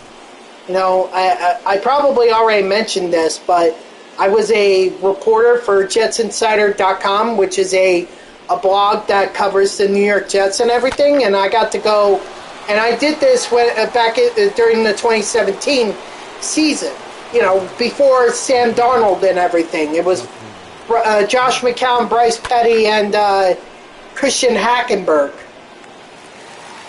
as the QBs. But that was also when Jamal Adams was a rookie, too. So that was cool to get to talk to him. I actually got to ask him a couple questions. When I got to go down into the locker rooms and everything. So it's so funny to see where he is, what kind of a player he is now, and compare him back to 2017. Boy, he really changed. He really did.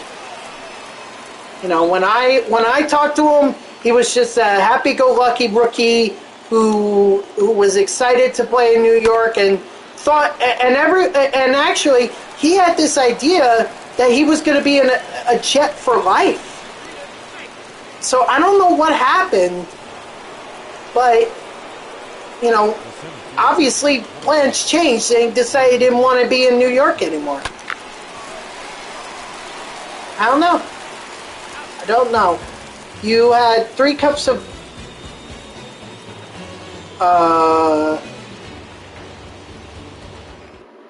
Your attention, please. steak, Pinch hitting for the 3 cups of ice cream and steak. Oh, at the game. Oh. I thought you said right now. I was going to be like, dude, are you going to be okay? You got a bit of a sugar high, or you feel like you're going to vomit? You going to pull a Garrett Cole?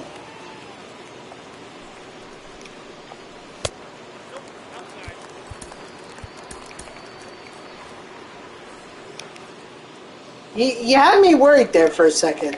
I mean, a baseball game, it is what it is. But if that were today, not being at a Yankee game or whatever, I'd be kind of concerned. All right. Best of luck. Just be patient. All right, that's my best advice to you, is be patient, because a lot of these guys will try to get you on, with pitches outside the zone.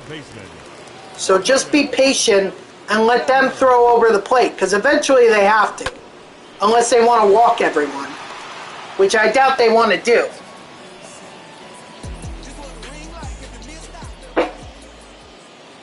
Fans, our final line score.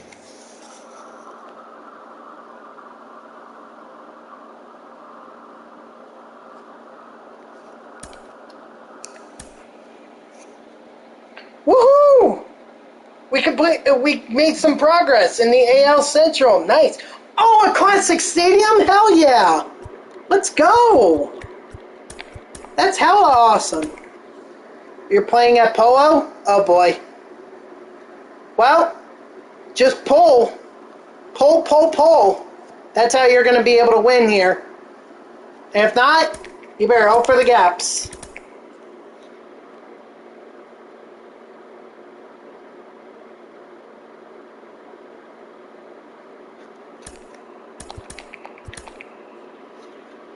I'm taking a big risk here by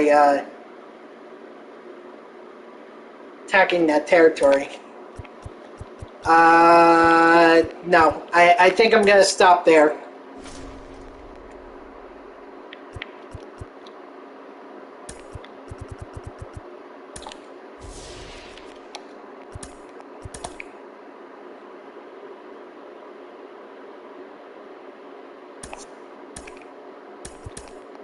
Man, the Cubs are really determined to take over the Twins' stronghold. They are very determined.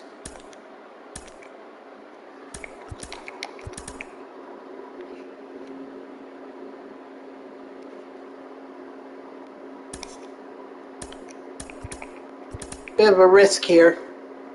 Don't know if I should have taken this.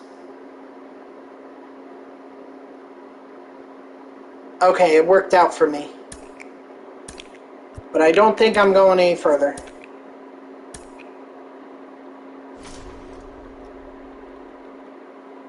Oh, I'm sorry. It's not the Cubs that were looking to take over the Twin stronghold. It's the Rangers. My bad.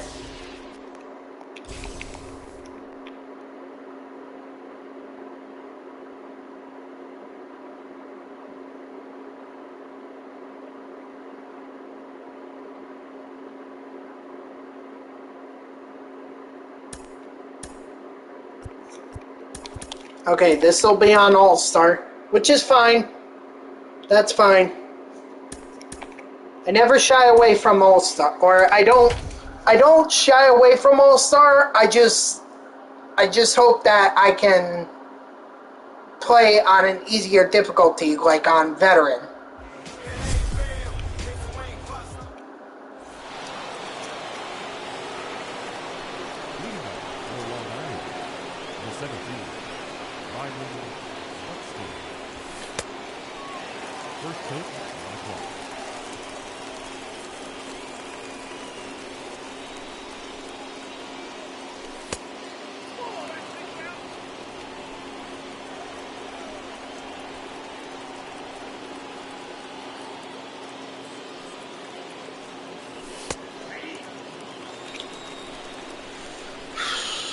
And of course I gotta go up against Shohei Ohtani.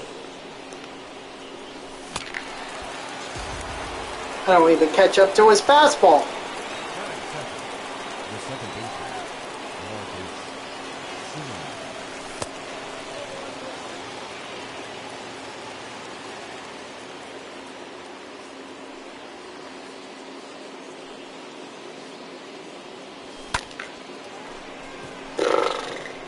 Man.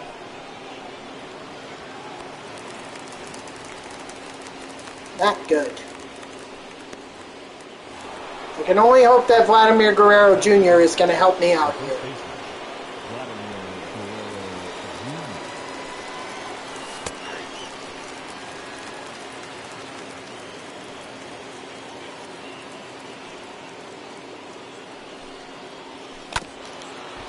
No, he isn't. All right. Well, hopefully Cliff Lee doesn't give up a home run or anything, because otherwise we're going to be behind. And leading up for the Angels, the second baseman, J.J. Fletcher. Ty Cap, what's up? Long time no see, man. How are you?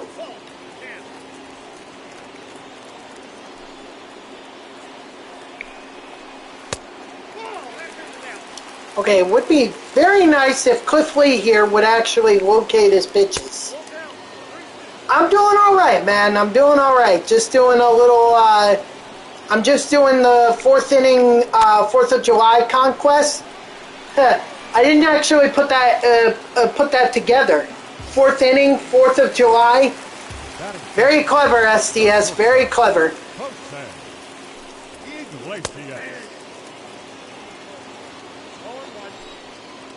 But yeah, we're taking on conquest because we're taking a bit of a break. So okay, that's all good, man. I totally get it. Listen, family always comes first in my mind. So that's all good. You don't have to explain yourself. It's all good.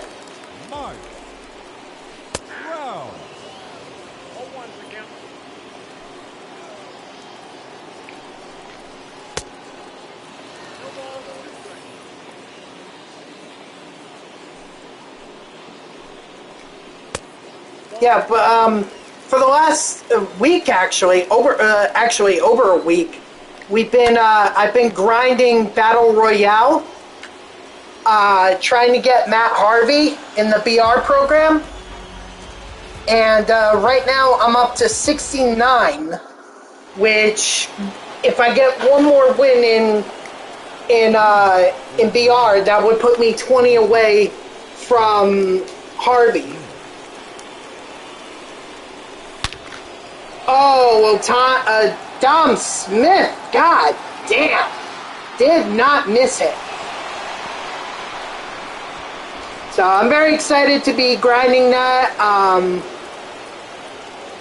You know, I'm hopeful that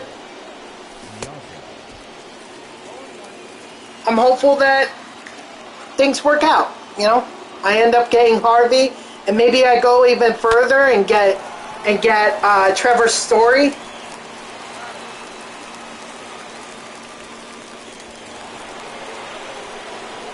So we'll see. We'll see what happens. I know I have a couple player programs that I still need to complete. Like I still need to get one extra base hit with Eric Davis, even though I could have done that last night, but apparently I'm very horrible with Eric Davis.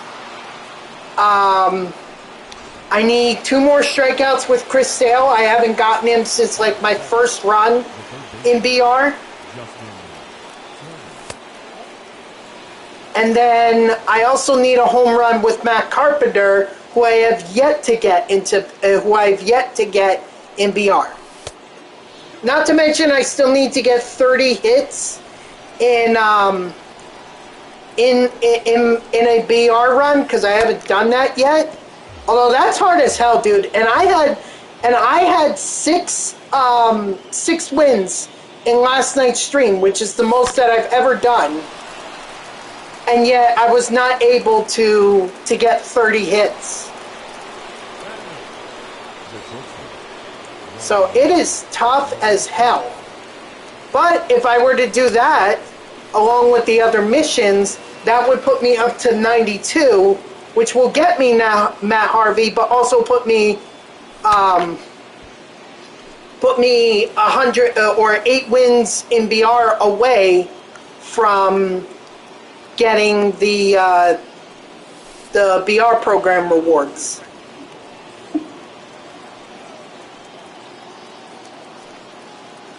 So that's, again, it's just a little planning, a little forward thinking in terms of VR.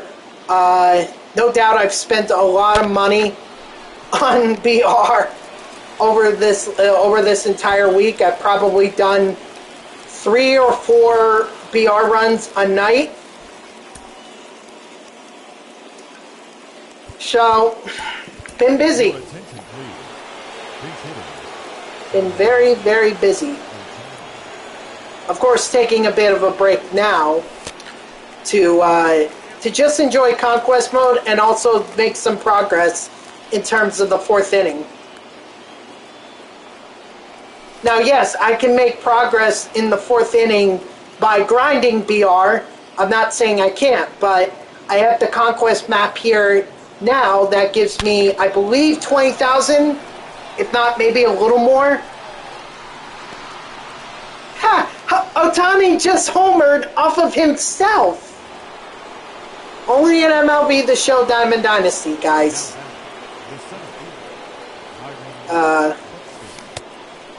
So we'll see what happens with BR. You know, listen, I've got plenty of time.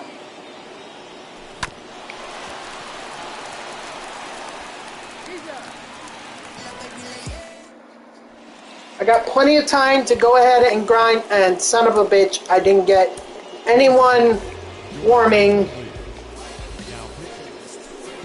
So this is a disaster.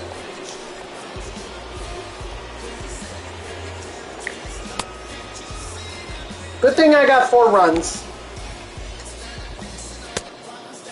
Got plenty of time, and if worse comes to worse, I'll make some progress off stream. Like I'll play some BR games offline or off stream. And I really don't want to do that, but I really like the whole idea of just streaming 5 days a week. If I could stop hiccuping, that would be great. So, but we'll see what happens. Maybe I'll decide if I'm close enough. Maybe like a Saturday, I'll do a whole stream of. No, I'm not interested in the event. The event I only did 2 weeks ago was because of John Alrude.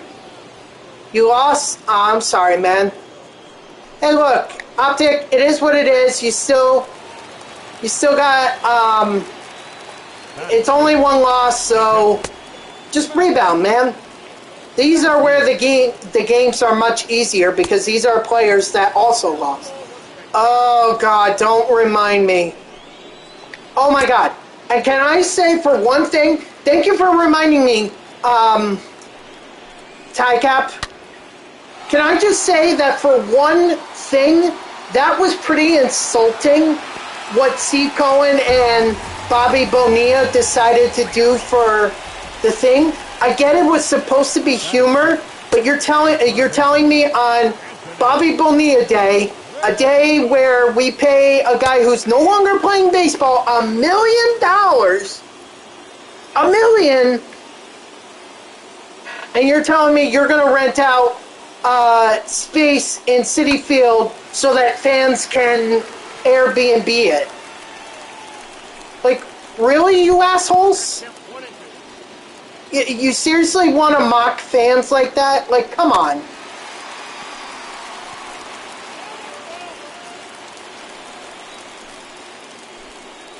So insulting. So, God, I always dread this day.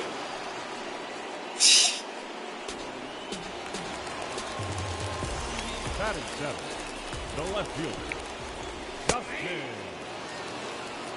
And it's like my friend on Twitter was making a good deal about it after he tucks in Dom Smith. Deal.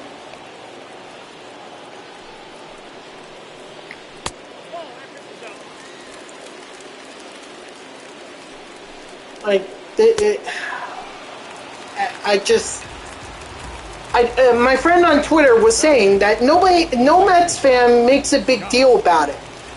The only people that are making a big deal about it is ESPN and Twitter because they wanna for some reason they want to keep mocking it. Like, okay, we get it. It's one of the worst deals that could have ever happened in sports history. I'm not talking baseball history. I'm talking sports history. Terrible deal.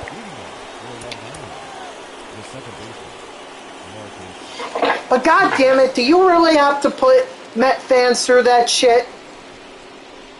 We suffer enough as it is. Can we just get a break?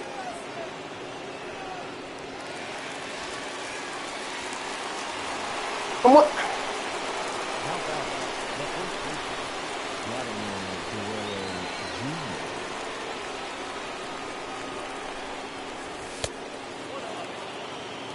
It's just It's really an insult to Mets fans, and it's fine, we can make fun of it. What's the day about? On this day, the original owners of the New York Mets, actually it might have been the Wilpons. I don't know if the Wilpons owned the team. Anywho, so Bobby Bonilla was a former player for the Mets. He had a great career. He had a decent career with the Cardinals, and the Mets decided to bring him over. He was terrible, to put it lightly. He was very terrible. And so rather than continuing to pay him his contract, the Mets decided to buy him out. The problem was Bobby Bonilla decided not to be bought out immediately. He decided that he was going to work it out over time, so that once his playing days were done, he was still making money from the Mets. To this day, he makes $1 million. He has not worn a baseball uniform in over 10 years. Might actually be longer than that. Might be close to 20 years. It is by far one of the worst deals in sports history, and the Mets, of course, have to be the ones that got saddled with that deal. Now he's going to be making $1 million every year up until 2035. He's going to be 71 at that time, Optic. 71. And he's going to make $1 million every year because of this buyout. Your attention, please. He's hitting for the Angels. Number 9, John Jay. Now, It was smart on his part. I'm not criticizing that. That was obviously smart on his part. Yeah, it was just dumb on the Mets owners to even agree to that deal.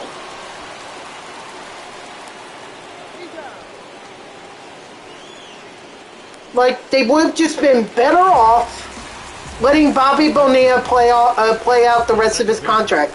Then we wouldn't have had to hear about this mockery every freaking year.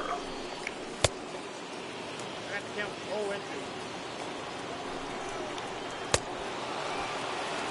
0-2. It's bad enough that we lose, and we lose in a very Mets fashion. But of course we got to hear about Bobby Bonilla Day. Of course we have to hear about it.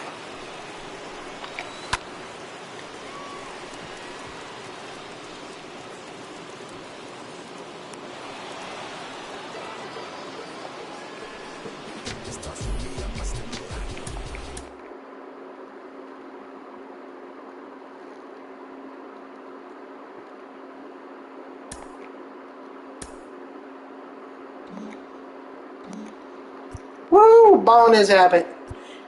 Yes, they're in first, but right now they're not on a very good streak.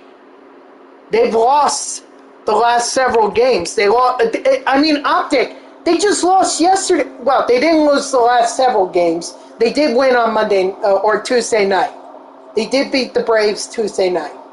But last night they gave up 20 runs. 20. Oh my God.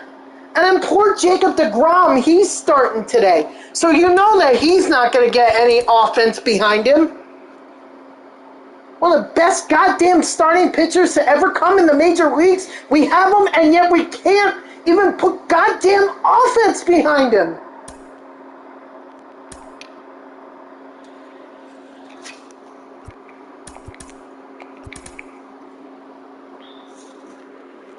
So yes, the Mets are in first. But I consider that more of a symbolic kind of thing.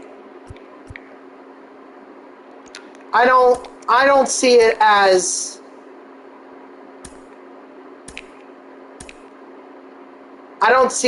something that really means anything right now. Oh, they did end up taking it? Shit.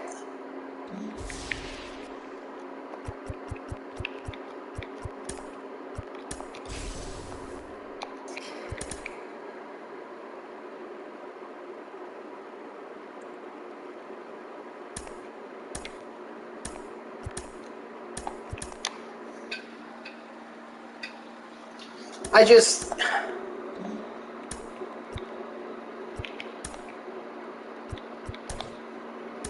It's so frustrating to be a Mets fan. Even when we're in first place, I am criticizing them. That's when you know they're bad. Oh my God, Jacob deGrom is not even off to a great start. He's given up 3 runs, including a homer.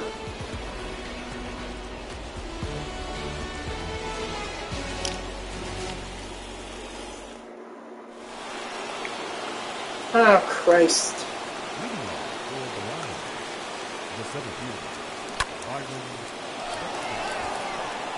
Attaboy, Buxton.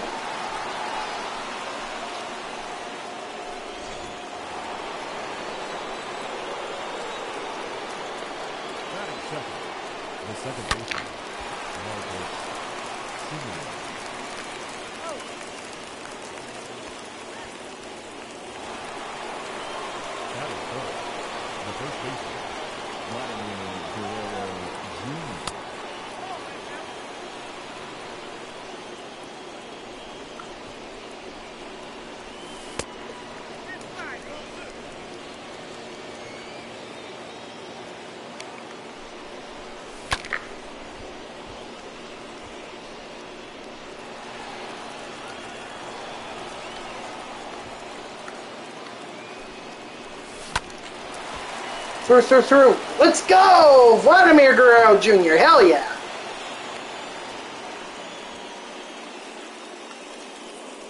You know, I don't mean to get so boiled over my Mets, but like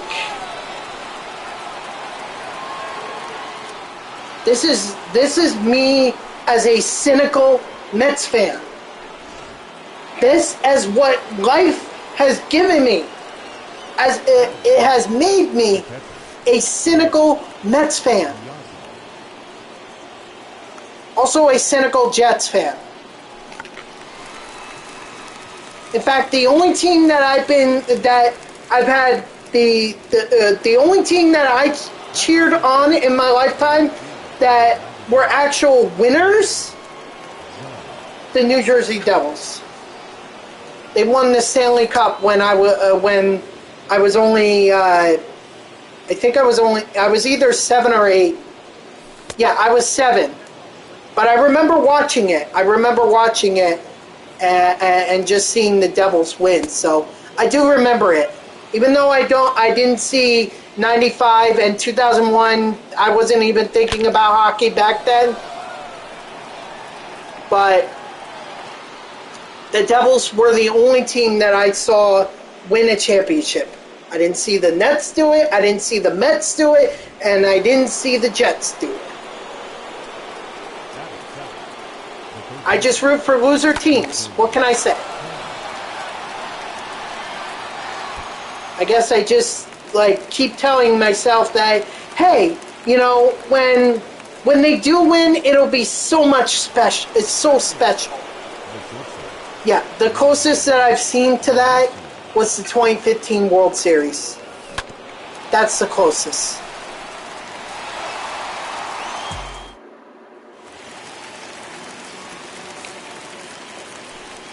And don't get me wrong, that was special, but it was too special. Like, it almost seemed like it was too good to be true. And of course it was, because our defense showed that they were not up to par. Making boneheaded move after boneheaded move. And once the bats couldn't get going, you knew that was the beginning of the end. Daniel Murphy cooled off. Yoenis Cespedes cooled off. Lucas Duda just kept struck out more.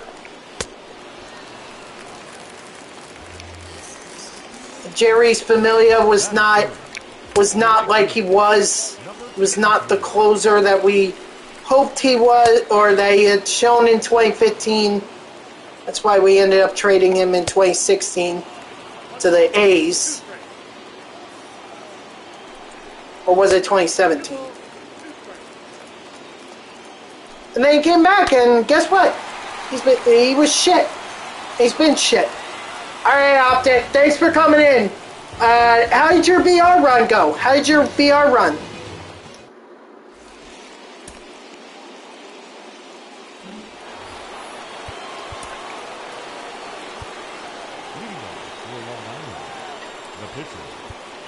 Yeah. If it makes you feel any better, Optic, I did a stream where I lost 4 straight, actually it might have been 5 straight VR games. So believe me, I get that. That's so frustrating. But there's always another time. Just save up those stubs. Get ready to play. Get ready to play again.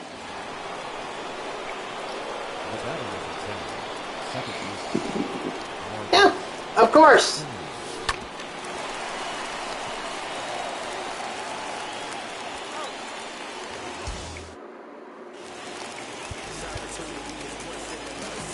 All right, see ya. Have a good night. I'm hoping Burns can go a little bit here, but we'll see. Maybe not.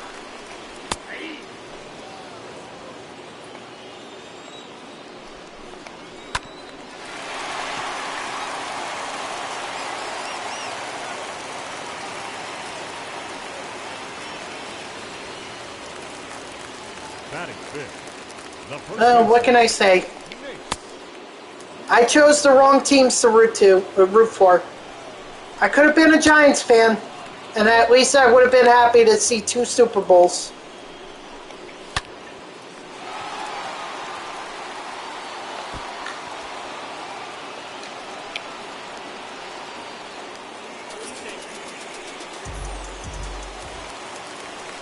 Batting 6th, the third baseman, Charlie Golderson.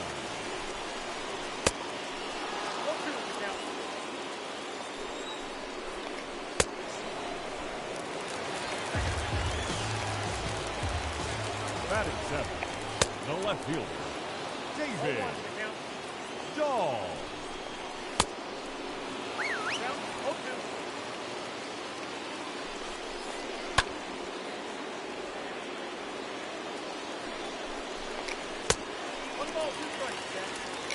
I'm sorry about the surges that you might be hearing now between my AC and my lights flickering and everything. I'm trying not to. I wish I could stop that, but honestly, like, I need my AC. The only way that I could stop it is if I turn off my AC. And if I turn off that AC, it's gonna get hot as hell in here.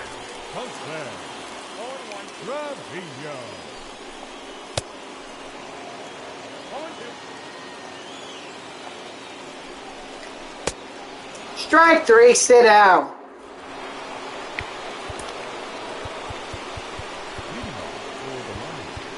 All right, we're gonna go with Wade Davis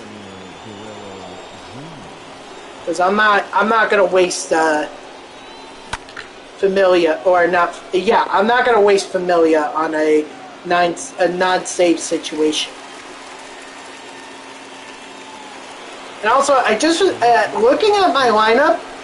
All but one of those positions in terms of fielding and everything, like 1 through 8,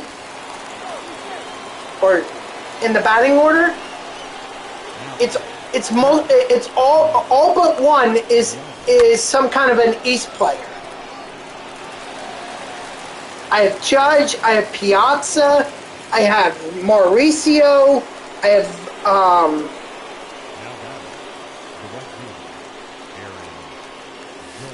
why am I blanking?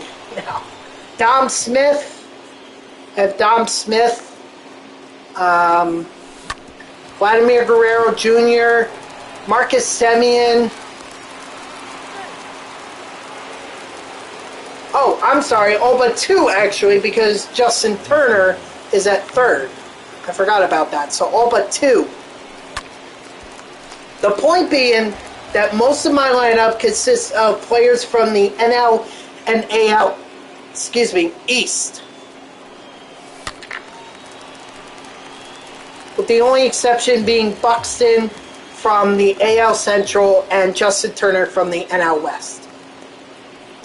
That'd be great if I was trying to grind the AL and NL East team affinities, but I'm not.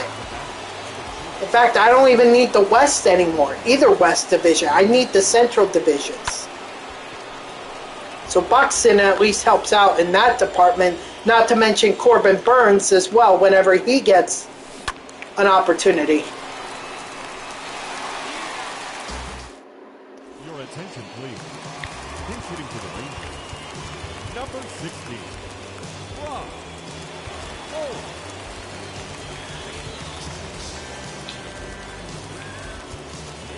Now pitching. Wade.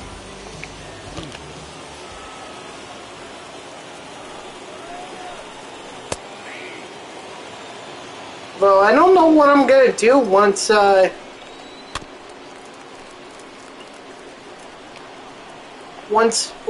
BR grind is over,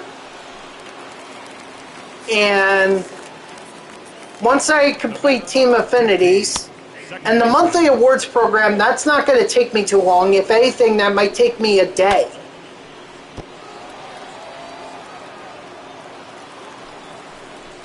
You know, I really don't know what I'm going to grind.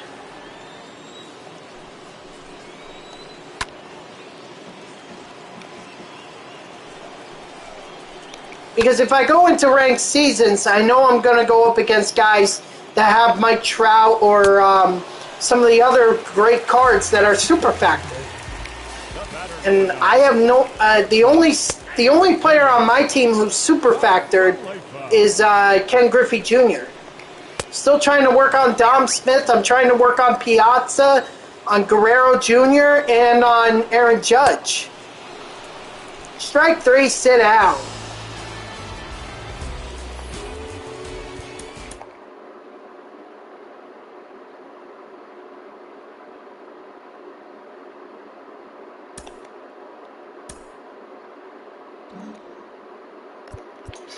No reward there?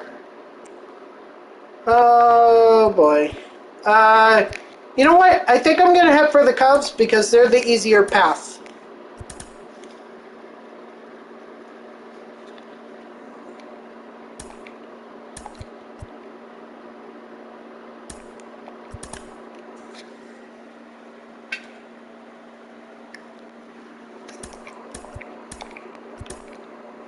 I may not be playing on veteran against the Cubs, but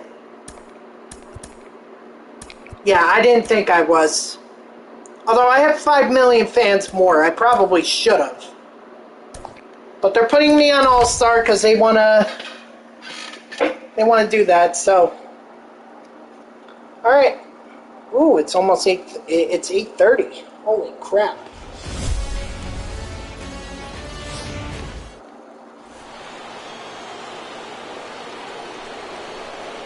Wait, their best pitcher is a silver?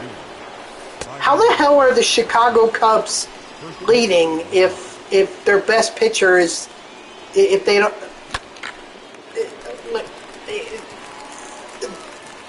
To me, if that's an indication as to what the starting rotation is, I don't see how the Cubs are even leading the NL Central.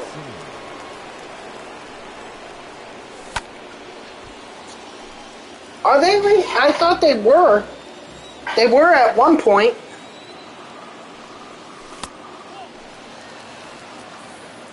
Let's see.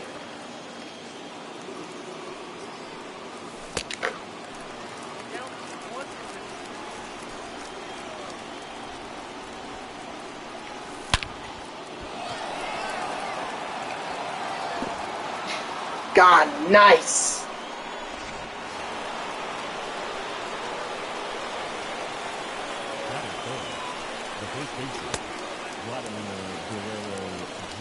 See standings.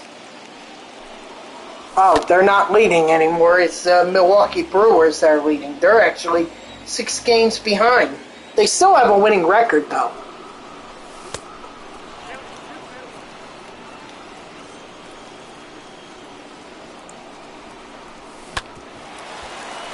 Attaboy Guerrero Jr., hell yeah.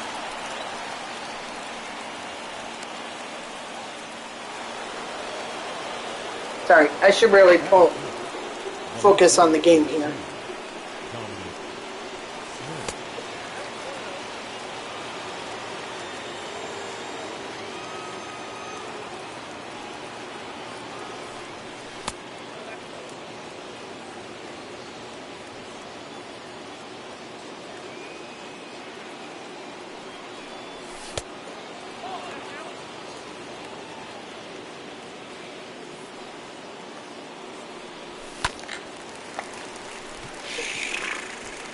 Terrible.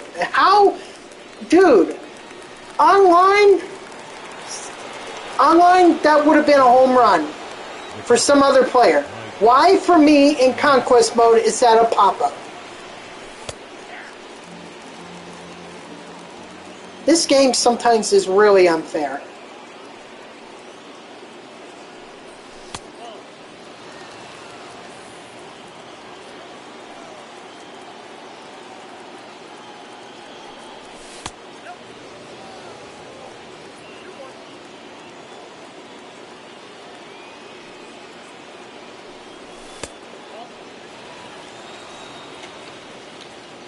Come on, Piazza.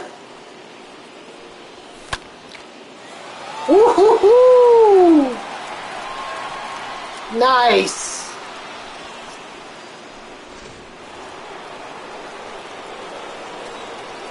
That is it. The right fielder, number 99, Aaron Judge. I was going to head to third, but no dice. Hold on, guys. I had to fix my sock. And Justin Turner's going deep.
I would also get, it would only bring Cliff Lee up to bat, so. There we go. Alright, I'll take that pop out.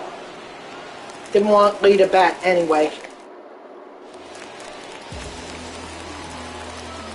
Leading off for the Cubs, the second baseman, Garner.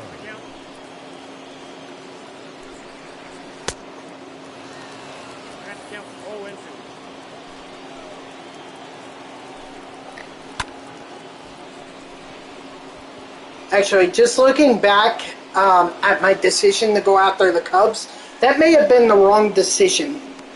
Because now I'm surrounded by territories that have 5 million and 7 million fans. And the issue with that is that I can't attack them, because if I attack one territory, the other is just going to try to take the stronghold back. So I can't even attack. I can't even attack from that stronghold. I would have to keep my fans exactly where they are. So that sucks, but you know, whatever. Third baseman, Red. Ryan.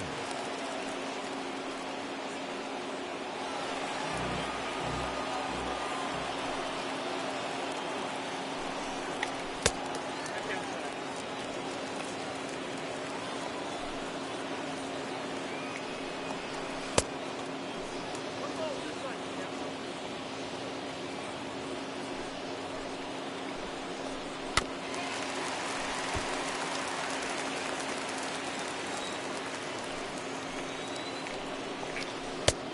Strike three, sit down.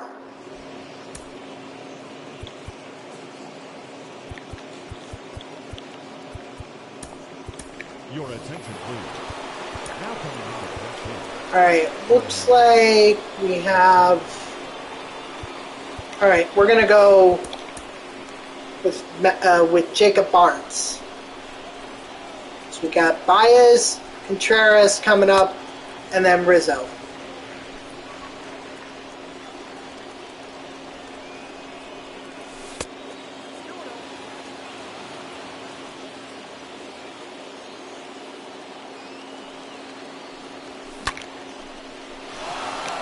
Attaboy Ohtani, as long as that doesn't get caught, it's not getting caught. And I'm going to third. Manny, what's up?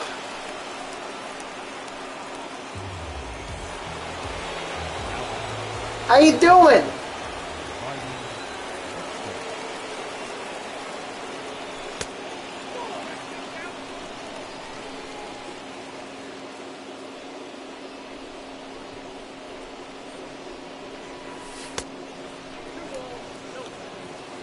We're just doing a little bit of the fourth inning conquest map, the 4th of July map, to make more progress on the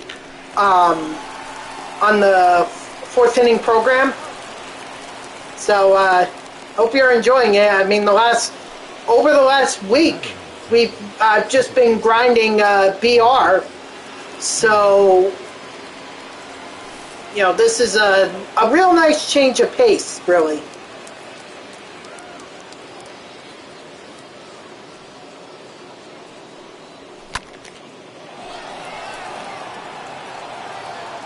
Yeah, that's caught. Dang. That was such a great hit from Simeon, too. I don't think he's gotten a hit in quite a long time. Well, not quite a long time. Just in a couple games, I think it's been since he last got a hit.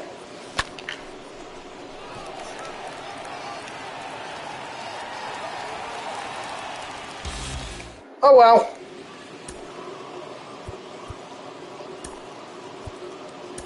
Ladies and gentlemen, your attention please. Now pitching. Now, Bond.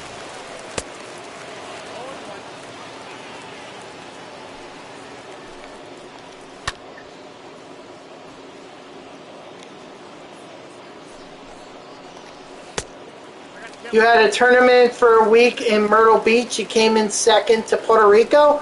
I'm sorry you came in second, but hey, that was the... Hey, getting to play in a tournament and everything, that's pretty cool. And you got to do it against a team from, well, technically they're a U.S. territory, but it's definitely not from the U.S. So what was that like? The first baseman. Is that pretty cool to play someone from, they're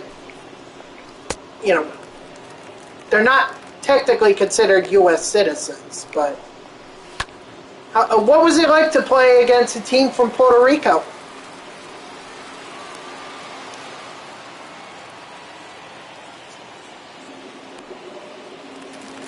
Because I always I like watching the Little League World Series. They were loud. Like you're talking from the dugout and everything. They were just cheering on their teammates. Is that what you're talking about?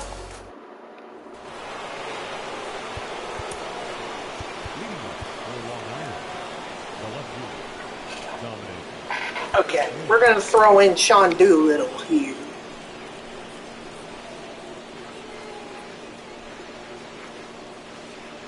Oh, the parents. Oh.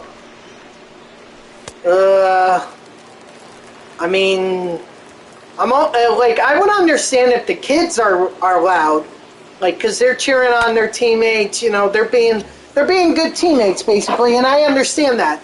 The parents, I get a little concerned because, you know, they always have to. You always see those stories about the parents that always push their kids to like be great at sports and basically tire their kids out.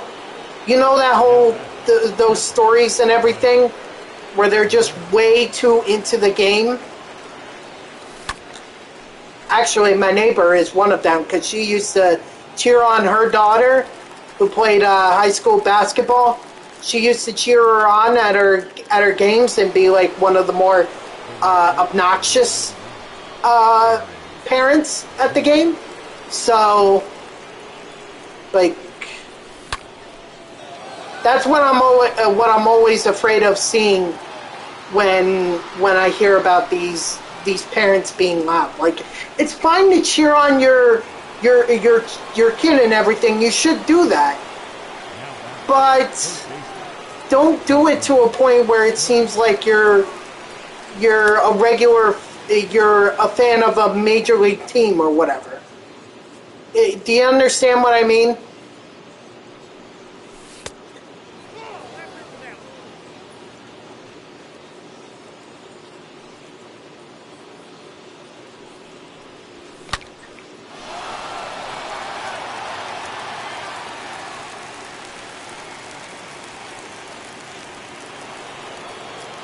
Now back, shortstop, Ronnie Mauricio.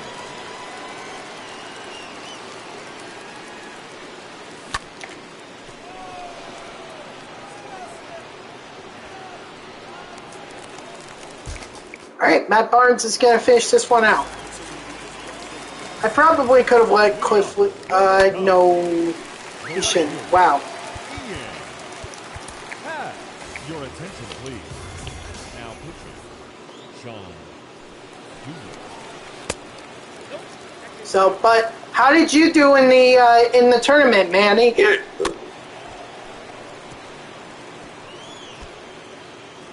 Excuse me for my little hiccup. I call them hiccups.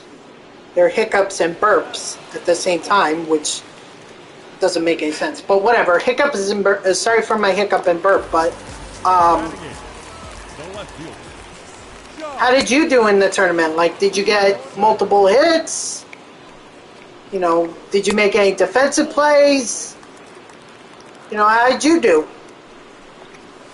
That's ball. As long as you did good, then that's really what you should be.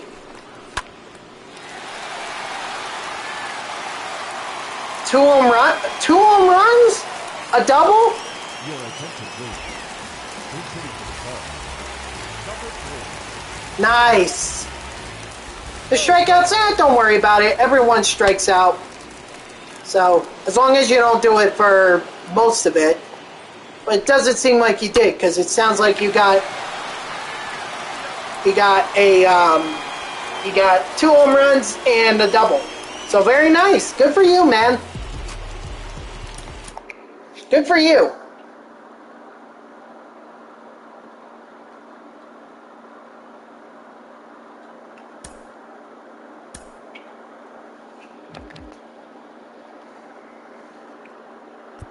Oh, Tom Smith is just so close. He's 500 away.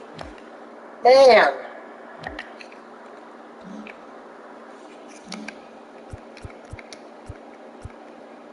Alright, I gotta leave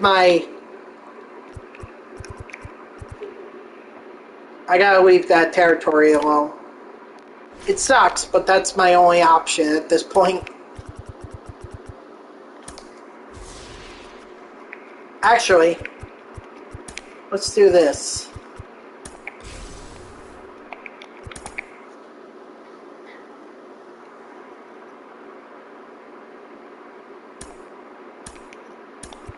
Cubs or the Rangers are still attacking, even though I've taken their stronghold. I've taken their stronghold, yet they're still going after the Twins' stronghold. That doesn't make any sense. If if a team loses its stronghold, that should be it. You should not be, that team should not be allowed to continue attacking.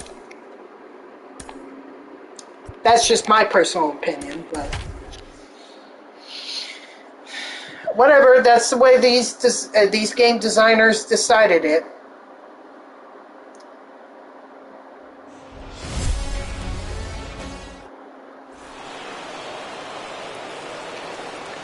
Alright, let's go, guys. Last stronghold. We do this, we conquer the rest of the map, and then we can open up some packs. Buxton flies out to himself. And once again, only in MLB The Show Diamond Dynasty.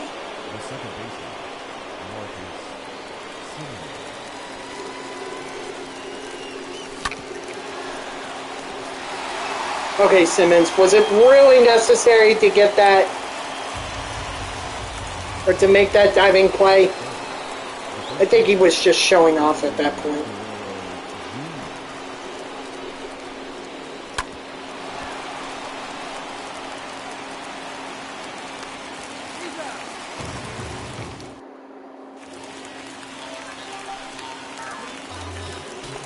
Leading up for the Twins, the second baseman, Luis Arias.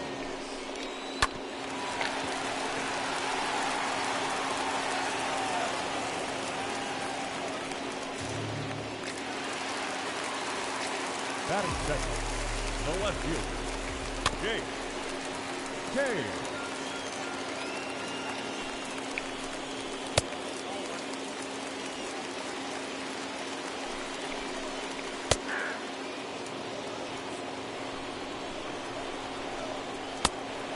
Strike three, sit out. Batting third, the right fielder, Nelson Cruz.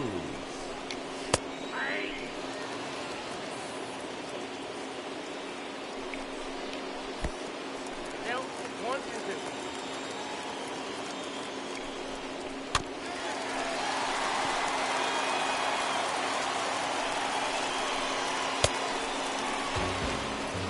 Strike three, sit down. Hold on, I'm calling time so that I can get the bullpen ready. Let's see.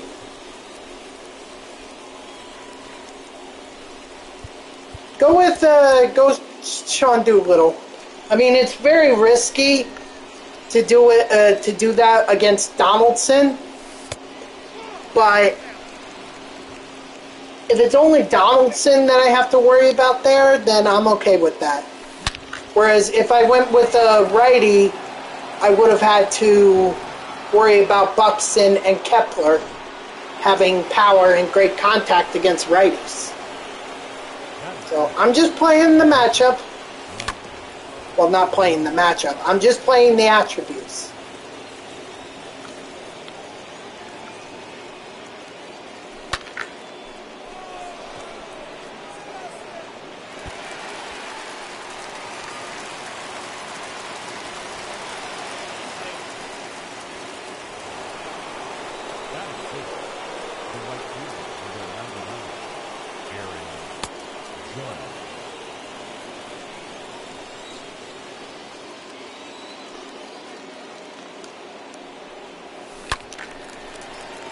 Dang.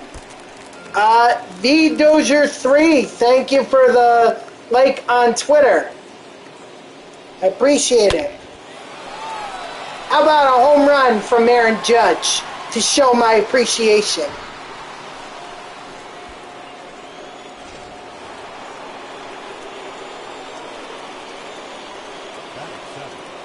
The third baseman, Justin.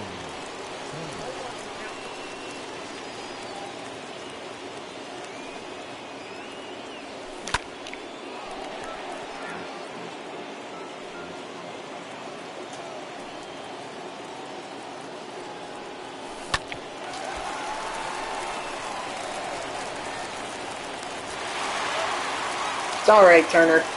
Don't worry about it. We got a 3-run lead. That's pretty good to work with.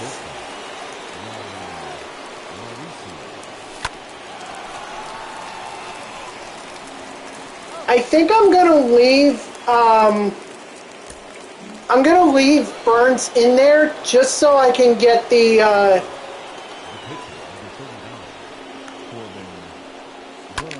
Just so I can get the plate appearance with the Central player or NL Central player.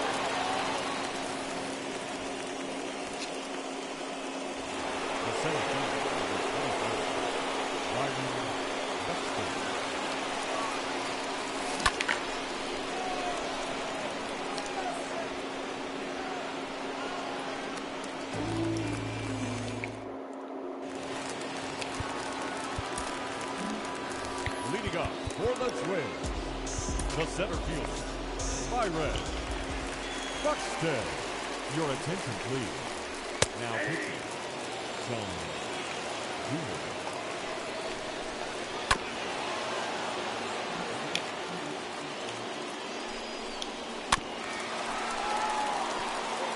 Come on, Doolittle. Strike 3, sit down. Batting fifth, the third baseman, Josh Donaldson.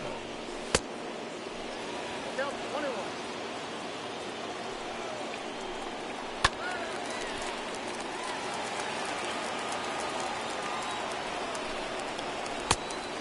Strike 3, sit down. See, and I didn't even have to worry about Donaldson. Max Kepler. But of course, Kepler's going to play against the Ships, so.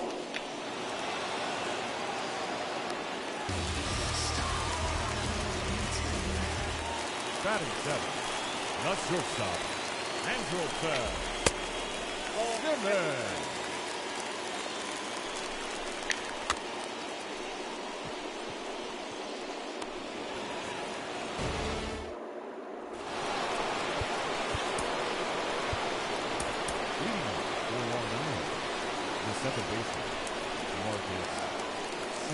If we end up scoring one more run, I'll just let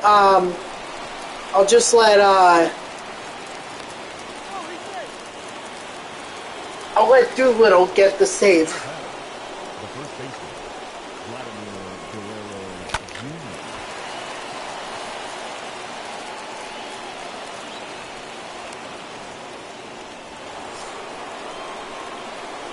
The left fielder, Don Smith. Uh-oh.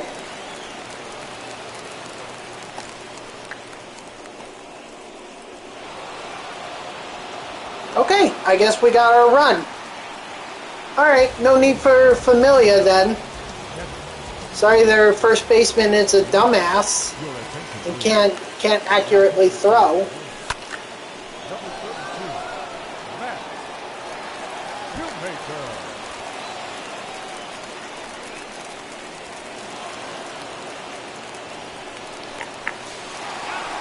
He's out? Oh, I don't agree with that. I thought he was safe. Whatever, they're not going to let me challenge it. Which, by the way, you would think that this option would be in here. Why is it not available in Diamond Dynasty?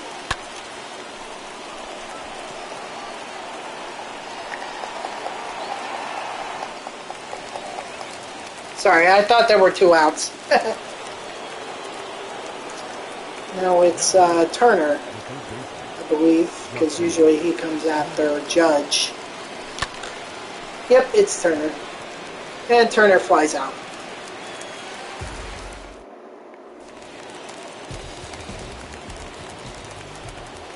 Leading up for the Twins, the catcher, Mitch Garver.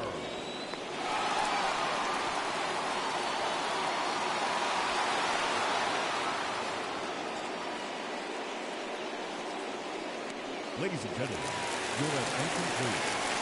He's hitting the Twins. Number 11, Jorge Polanco. 1 ball, 1 strike.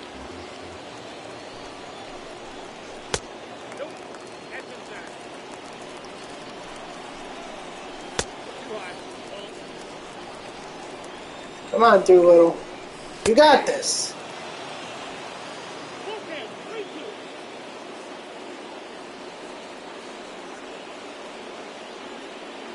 Oh, sorry, I wasn't paying. Oh, crap. Well, good thing that I ended up being fouled off.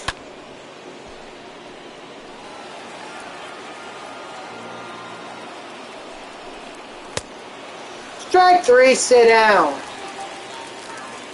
The batter, number 2, second baseman, Luis Arraez. 1 ball, 2 strikes. I got the count 1 and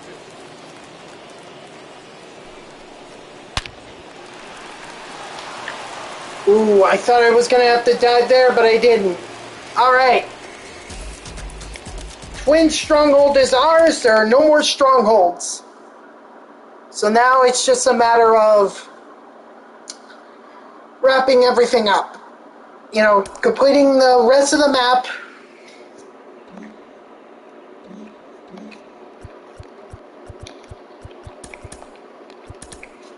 And getting our rewards, including the XP. That's the most important reward.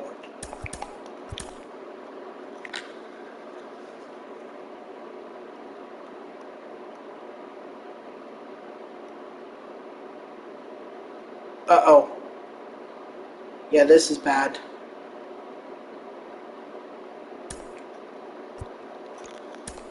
Okay, at least they can't attack me. So that's the good news.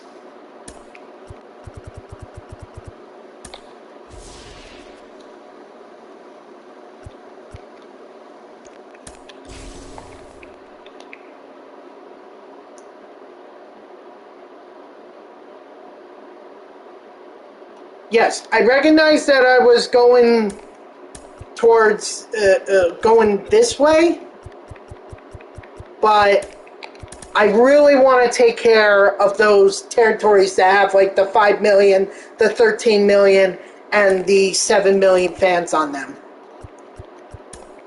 I want to take care of those territories because usually if the AI puts a lot of their fans in on one territory, it usually means there are a lot of rewards, or there's a reward there. Just a little tidbit in case you guys didn't know that. But usually there's some kind of a reward, so it's always important to go for those territories. I mean, you gotta eventually take all the territories, but I'm just saying, you know, keep an eye out for those territories that have the big rewards on them. Because they're going to end up having... Or keep it... Frick! I screwed up.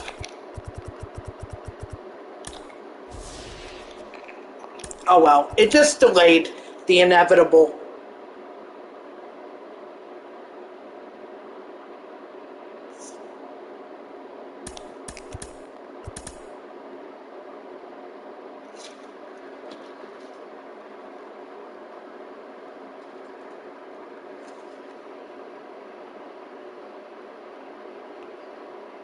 Of course, this is never good when this happens.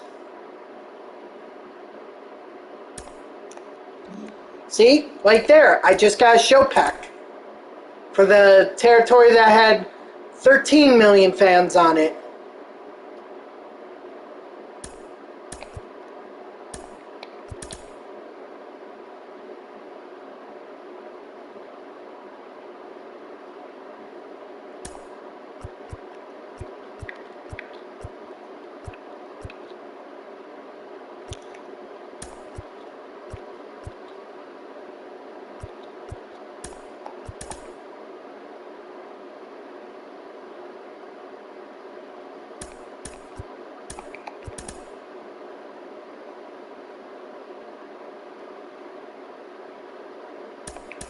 So, just gotta get these territories and, yeah, we should be all good.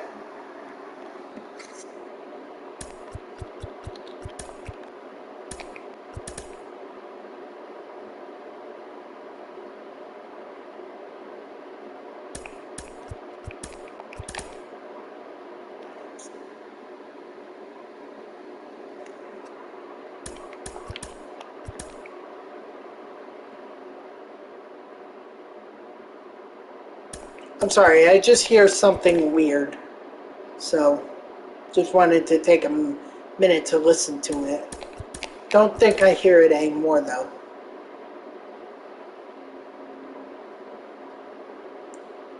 Alright, well, that's about as far as I could go in that, in over here.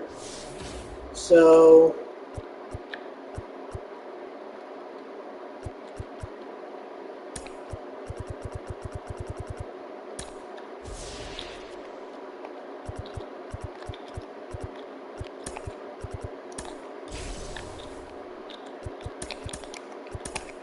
Alright, let's get the rest of these territories.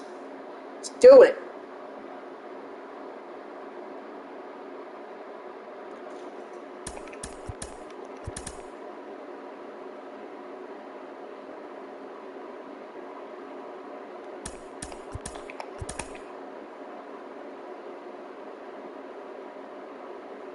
Nice. Okay.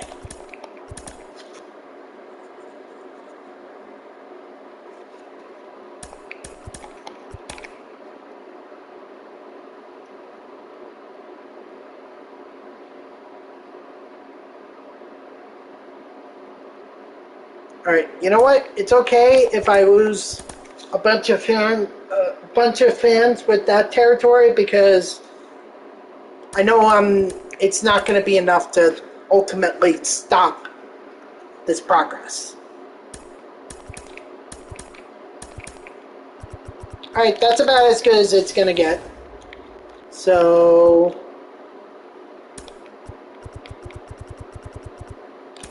all the fans there. And then move these fans over here.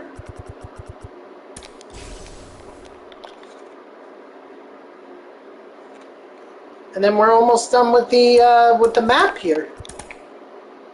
See, didn't take too long. Actually, it only took like, well, it took 3 hours, but yep, it maybe less than 3 hours, because after all, it was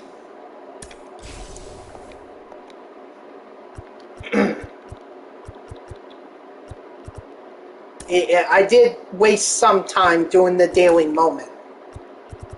Alright, well, we got Ball in his Habit pack, and we have the Choice pack as well. Yeah, 25,000 XP. I guess between 20 and 30,000, or I was guessing 20 or 30,000, so right smack dab in the middle.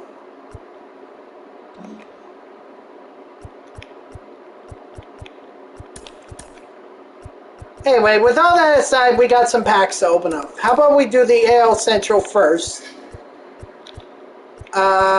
This one really doesn't matter. It's kind of like whatever. So I guess we'll go with Jim Thome.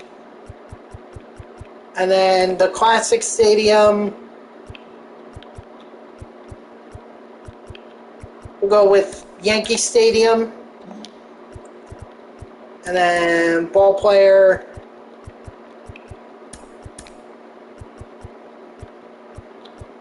Speed, and I guess Break. Okay, so now it's time. Actually, I should have done the Team Affinity packs first. So I'll do those, actually. I'll do the Team Affinity packs, because I'm not expecting to get anything from them. Ooh, San Diego Padres home jersey. I'll take that.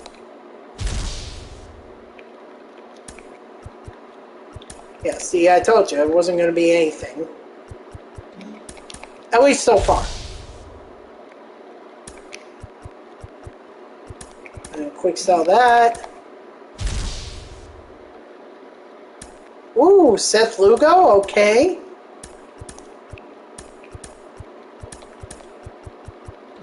Alright, I could sell Lugo.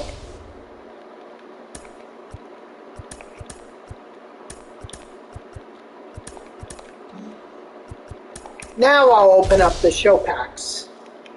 Because now they're the lowest odds of getting something.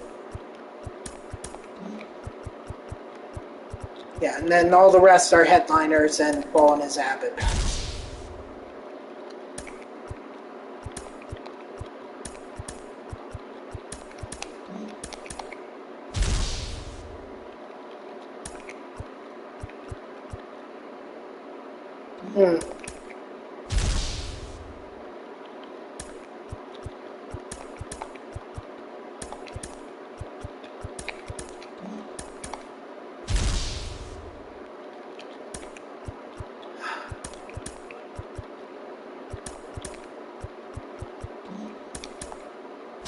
Come on. Please let there be something good. Anything. And so far, the best pull was that Seth Lugo.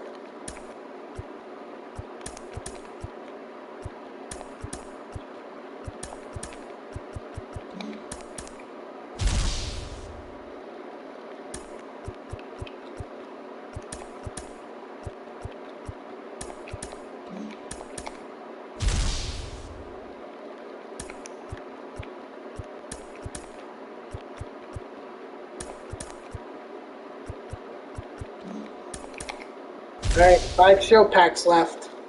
So far, Trevor Story once again.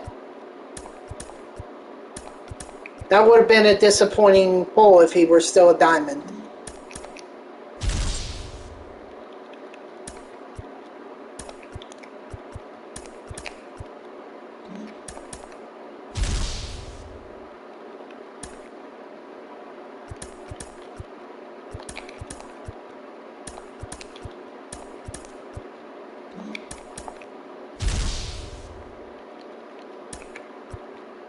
Jeez, just keeps going, huh?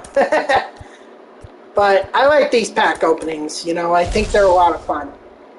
Because you never know what you get out of them. Matt Barnes. Okay.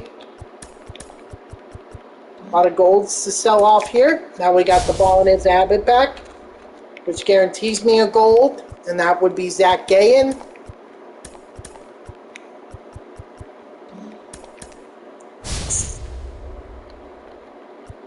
Nope. Just a bunch of golds, but I can sell them. Alright, the packs that give me the best chance at pulling a diamond. And I haven't had that much luck, especially today, when I bought the 5 headliner packs and I got nothing out of them. Whit Merrifield, okay. Last one. Oh, let's go! Diamond! Purple. Well, maybe... No, this is not Bellinger. Alright, so I'll just sell this diamond off. Yeah, it's Lance Lynn. Alright.